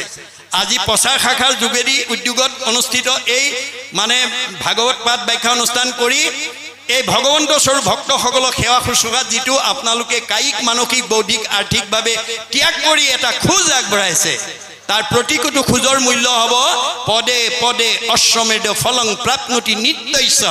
মনত ৰাখিব, আজি আপোনালোকে অক্ষয় ধন সঞ্চয় কৰিলে আৰু লগত নিব নোৱাৰা ধন ঘটিলে, লগত নিব পৰা ধন ঘটিলে। এই আঁচনিবিলাক যাতে আমি প্ৰত্যেকেই যাতে ল'ব পাৰোঁ তাৰ প্ৰতি গুৰুত্ব দিব লাগে। কাৰণ আপুনি ঘটা ধন, টকা পইচা, গাড়ী মটৰ, পকা ঘৰ দুৱাৰ লগত নিব নোৱাৰিব। আজিৰ অনুষ্ঠানত খৰচ কৰাখিনি লগত যাব। যিমানে কৃষ্ণক দিয়ে সেইহে অক্ষয়, ইহাকো নিবাকৈ একো জনে নপাৰে। এইটো ধন আমাৰ লগত যাব। এয়া হৈছে আধ্যাত্মিক উপলব্ধি দেই। এই বিশ্বাসেৰে আমি কাম কৰিব লাগিব। আমাৰ দাৰ্শনিক পণ্ডিত, to be faithful to your land, land will be faithful to you. আপুনি মাটিডৰাক বিশ্বাস কৰি খেতি কৰিবলৈ শিকক। মাটিডৰাই বিশ্বাস ভংগ নকৰে। আপুনি ভগৱানৰ ওপৰত বিশ্বাস ৰাখি কাম কৰক। ৰাখে হৰি মাৰে কোনে, মাৰে হৰি ৰাখে কোনে। হৰিয়ে নাৰাখিলে জৰিয়ে ৰাখিব নোৱাৰে। প্ৰহ্লাদৰ দৰে এই সুদৃঢ় বিশ্বাস অন্তৰত ৰাখি কাম কৰিব লাগিব। যিটো কথা শুনি হিৰণ্যকশিপুৱে প্ৰতিবাদ কৰিছিল, কি বুলি? হৰিহি যদি জগতৰ ঈশ, কহ তাৰ কোনো উদিশ। হৰিয়ে যদি তোৰ জগতৰ ঈশ্বৰ হয়, ক তোৰ ঈশ্বৰ ক'ত আছে? শুনিয়া প্ৰহ্লাদে বোলয় বাণী, ব্যাপকত বিভু প্ৰভু চক্ৰপাণী। মোৰ ভগৱন্ত সমস্ত জগততে বায়ুৰূপে বিৰাজমান হৈ আছে। সমস্ত জগতে আচন্ত স্বামী, স্ফটিকৰ স্তম্ভে দেখোঁ আমি।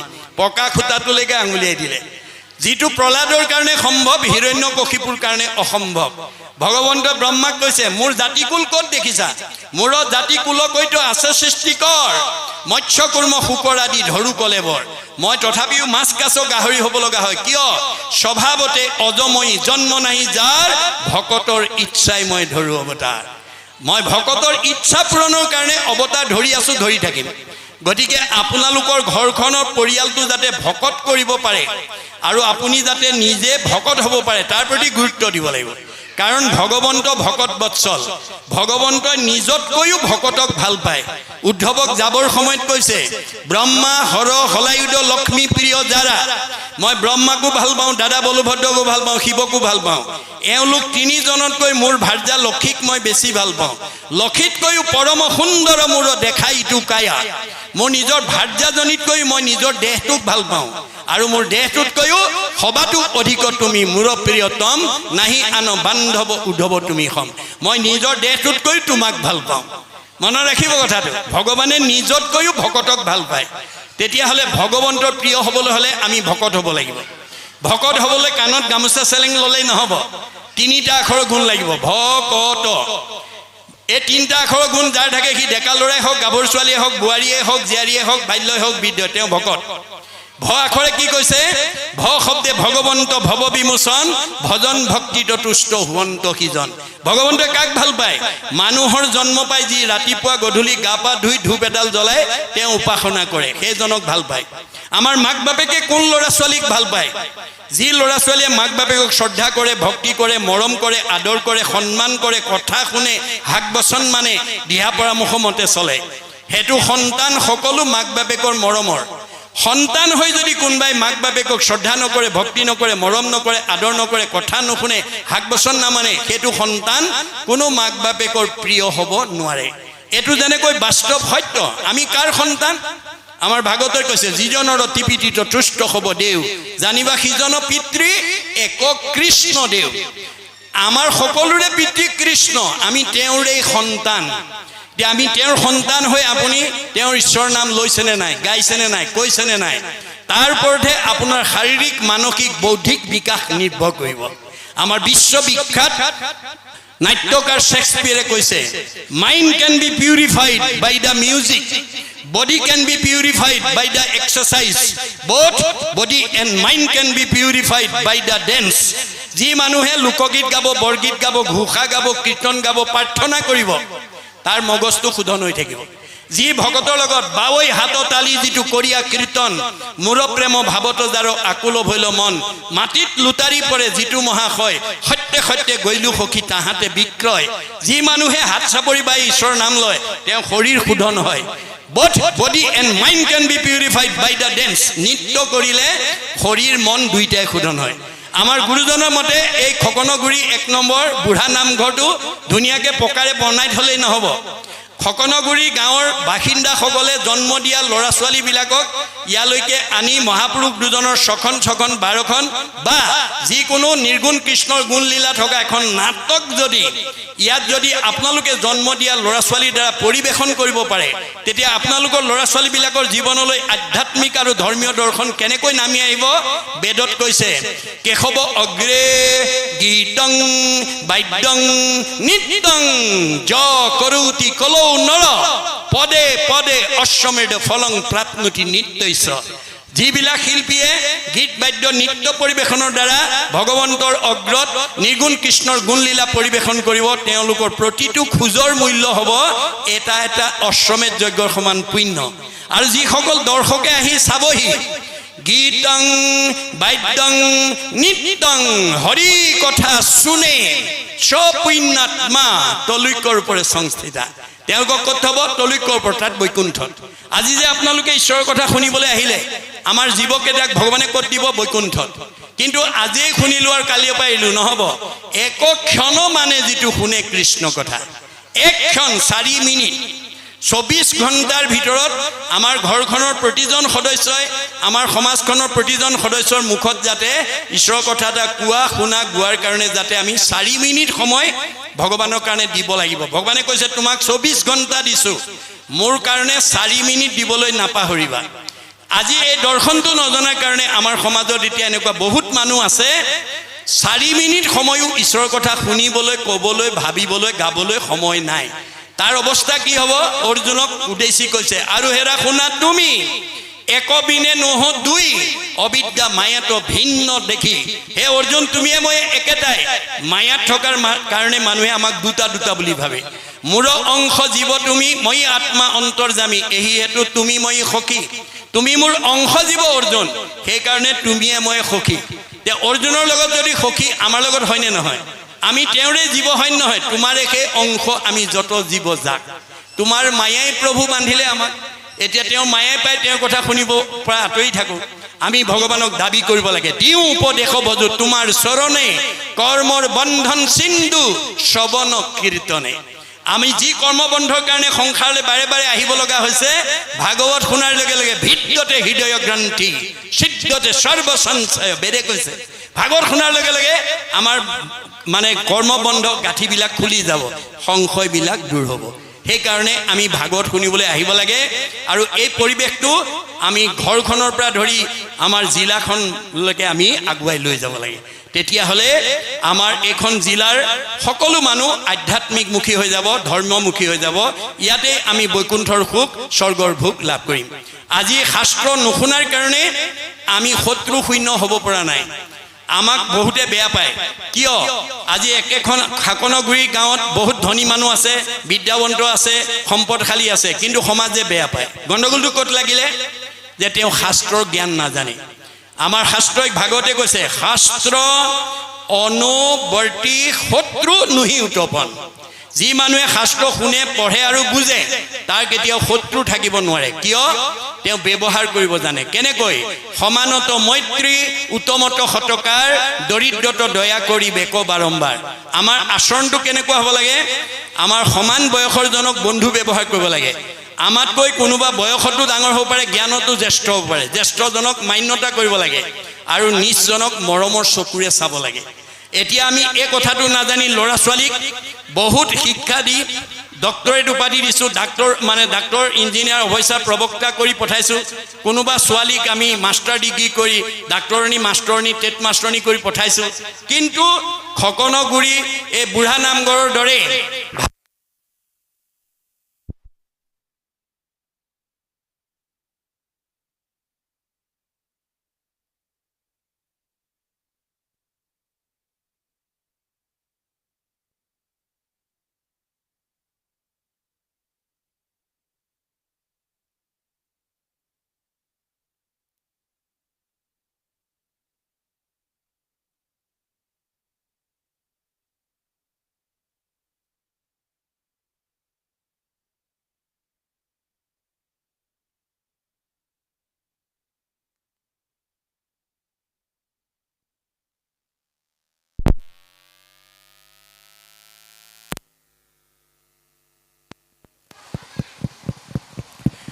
আজি আমাৰ বহুত পিতৃ মাতৃয়ে ল'ৰা ছোৱালীক উচ্চ শিক্ষা দি কাৰোবাক ডক্টৰেট উপাধি দিছে, কোনোবা ডাক্তৰ, ইঞ্জিনিয়াৰ, অফিচাৰ, প্ৰবক্তা হৈছে। কিন্তু ভাগৱতৰ আধ্যাত্মিক জ্ঞান নথকাৰ কাৰণে, পুথিগত ডিগ্ৰী আছে কিন্তু আধ্যাত্মিক জ্ঞান নথকাৰ কাৰণে বহুত ডিগ্ৰীধাৰী পুত্ৰই বৃদ্ধ পিতৃ মাতৃক বৃদ্ধ বয়সত বৃদ্ধাশ্ৰমলৈ খেদি পঠোৱা পৰিলক্ষিত হৈছে। বহুত ছোৱালী ডিগ্ৰী দি বিয়া দিছে, কিন্তু আধ্যাত্মিক শিক্ষা নিদিয়াৰ কাৰণে শহুৰ শাহুৰ বা দেউৰ ননন্দী প্ৰিয় হ'ব পৰা নাই। সেইকাৰণে ৰামায়ণত জনক ৰজাই সীতাক শ্ৰীৰামচন্দ্ৰলৈ বিয়া দি বিদায়ৰ সময়তে এই নৈতিক জ্ঞান দি পঠিয়াইছে। কি বুলি কৈছে? আই সীতা, তুমি মোৰ যোনিজাত সন্তান নোহোৱা, তোমাক মই যজ্ঞভূমিত লাভ কৰিছোঁ। যদিও যজ্ঞভূমিত লাভ কৰিছোঁ, তুমি পিতৃ মাতৃ অতি মৰমৰ, অতি স্নেহৰ, অতি আদৰৰ। অজনিকা তোমাকো লভিলো যজ্ঞভূমি, পিতৃৰ মাতৃৰ প্ৰিয়তম জীও তুমি। তুমি যদিও মই যজ্ঞভূমিত পাইছোঁ, তুমি পিতৃ মাতৃ এজনী মৰমৰ ছোৱালী। ত্ৰিভুৱন নিৰূপমা তুমি মহাসতী, পৰম দুৰ্লভ আতি লভিলা সুপতি। তুমি ত্ৰিভুৱনৰ ভিতৰতে এজনী ধুনীয়া ছোৱালী আৰু এজন ধুনীয়া স্বামী লগ পালা। আই সীতা, স্বামীৰ সান্নিধ্য পালেই নহ'ব, তোমাৰ দায়িত্ব আৰু কৰ্তব্য আছে। কি? সতী স্ত্ৰী সকলৰ স্বামীহে ভূষণ, কদাচিত নলংঘিবা স্বামীৰ বচন। তুমি এজনী সতী তিৰোতা হিচাপে তোমাৰ প্ৰথম অলংকাৰ হ'ব স্বামী ভক্তি। স্বামী বাক্য কেতিয়াও উলংঘা নকৰিবা। স্বামীক নুসুধাকৈ কলৈকো নাযাবা। স্বামীক আগতে খাবলৈ নিদিয়াকৈ তুমি নাখাবা। গতিকে অকল স্বামী সেৱাতে আবদ্ধ হৈ নাথাকিবা। একচিত্তে সেৱা কৰি বাহা সৰ্বক্ষণে, কৰিবা শুশ্ৰূষা শহুৰ শাহুৰ চৰণে। স্বামীৰ উপৰিও শহুৰ শাহুৰকো যথোচিত শ্ৰদ্ধা ভক্তি মৰম চেনেহ কৰিবা। অকল তাতেই সীমাবদ্ধ নাৰাখিবা, নকৰিবা অৱহেলা। দেউৰ সবক কৰিবা হা দয়া আতি সমস্ত জনক। ঘৰত থকা দেউৰ ননন্দী জেঠাল বৰ্জনা যিমান আছে সকলোকে যথোচিতভাৱে মৰম চেনেহ শ্ৰদ্ধা ভক্তি কৰিবা। তেতিয়া কি হ'ব? তেবে তজু শুদ্ধ যশ বাঢ়িব সংসাৰে, ইহ পৰ লোকে সুখ মিলিব তোমাৰে। তেতিয়া তোমাৰ আচৰণ ব্যৱহাৰ মৰম চেনেহত সন্তুষ্ট হৈ শহুৰ শাহুৰে সমাজক ক'ব, মই 1 নম্বৰ খকনগুৰি পৰমানন্দ প্ৰাথমিকৰ পৰা এজনী ধুনীয়া ছোৱালী বিয়া কৰাই আনিলোঁ, ধুনীয়া বোৱাৰী আনিলোঁ। গতিকে এজনী ছোৱালীৰ আচৰণ ব্যৱহাৰে গাঁওখনৰ, সমাজখনৰ, পৰিয়ালৰ গৌৰৱ কঢ়িয়াই আনিব আৰু এইখন গাঁৱৰ পৰা ভৱিষ্যতে আৰু বহুত ছোৱালী বিয়া হৈ যোৱাৰ পথ প্ৰশস্ত হ'ব। এয়া হৈছে ভাগৱতৰ মত। এই ভাগৱতৰ আদৰ্শৰে যাতে আমি ল'ৰা ছোৱালীবিলাকক আগুৱাই নিব পাৰোঁ। অকল ল'ৰা ছোৱালী জন্ম দিলেই নহ'ব, ভক্তি জ্ঞান দিব লাগিব। ল'ৰা ছোৱালী জন্ম দি সীমানতে সীমাবদ্ধ কৰিলে নহ'ব। উপযুক্ত বয়সত ছোৱালীজনীক এজন উপযুক্ত পাত্ৰলৈ গতাই দিয়া আৰু উপযুক্ত বয়সত ল'ৰাটোলৈ এজনী ছোৱালী উপযুক্ত ছোৱালী বিয়া কৰাই দিয়া দায়িত্বৰ বোধটো পিতৃ মাতৃৰ থাকিব লাগিব। যদি সেই বোধটো নাই তেতিয়াহ'লে তেওঁলোক পিতৃ মাতৃৰ উপাধিৰ যোগ্যতা নাই বুলি পঞ্চম স্কন্ধ ভাগৱতত ঋষভ প্ৰভুৱে কৈ থৈ গৈছে। মনত ৰাখিব কথাটো। ভাগৱতে কেৱল নীতি নিয়ম আদৰ্শৰ কথা কৈ আছে। এইখিলৈকে আমাক ক'লে। শেষত কি কৈছে? কৃষ্ণৰ চৰণ কৰি অশেষ প্ৰণতি অচ্যুতৰ কিংকৰ শংকৰ নিগদতি। কৃষ্ণৰ চৰণত অশেষ প্ৰাৰ্থনা কৰি মানে শংকৰদেৱে এই কথাখিনি আমাক দাস্যভাৱেৰে কৈছে দেই। অৰ্থাৎ আমাৰ দাস্যত্ব ভাৱটো থাকিব লাগিব। আপুনি জাতি বিদ্যা মহতঞ্চ ৰূপ যৌৱনক লৈ অভিমান নকৰিব, কাৰণ এইবিলাক লগত নিব নোৱাৰা সম্পত্তি নহয়। এইবিলাক এৰি থৈ যোৱা সম্পত্তি। এৰি থৈ যোৱা সম্পত্তিক লৈ যদি আমি অভিমান কৰোঁ, আমি কেতিয়াও সমাজৰ প্ৰিয় হ'ব নোৱাৰোঁ। আপুনি সমাজৰ প্ৰিয় হ'বলৈ হ'লে, আপুনি সমাজক নিজক প্ৰতিষ্ঠা কৰিবলৈ হ'লে শংকৰ মাধৱৰ আদৰ্শৰে আমি নিজকে দাস্যত্ব ভাৱেৰে আগবঢ়াই নিব লাগিব। আমাৰ দাৰ্শনিক পণ্ডিতে কৈছে, to become great one we must be humble. আপুনি সমাজত নিজক প্ৰতিষ্ঠা কৰিবলৈ হ'লে আপুনি নম্ৰ স্বভাৱৰ হ'ব লাগিব। অহংকাৰী মানুহক কোনেও ভাল নাপায়। সমাজে যাক ভাল নাপায় ঈশ্বৰেও তাক ভাল নাপায়। সমাজে যাক ভাল পায় ঈশ্বৰে তাক ভাল পায়। সমাজৰ প্ৰিয় হ'বলৈ হ'লে আপুনি নম্ৰ স্বভাৱৰ দাস্যত্ব ভাৱৰ হ'বই লাগিব। এই তথ্য আমাক দিলে। এইখিলৈকৈ মংগলাচৰণৰ যোগেদি এই নৈতিক শিক্ষাখিনি আমাক দিলে। ইয়াৰ পিছত ভাগৱত ধৰ্ম কথন নামাকৰণৰ সৈতে আমাক কি ক'ব আমি আকৌ পুনৰ পদবন্ধে আলোচনা কৰিম।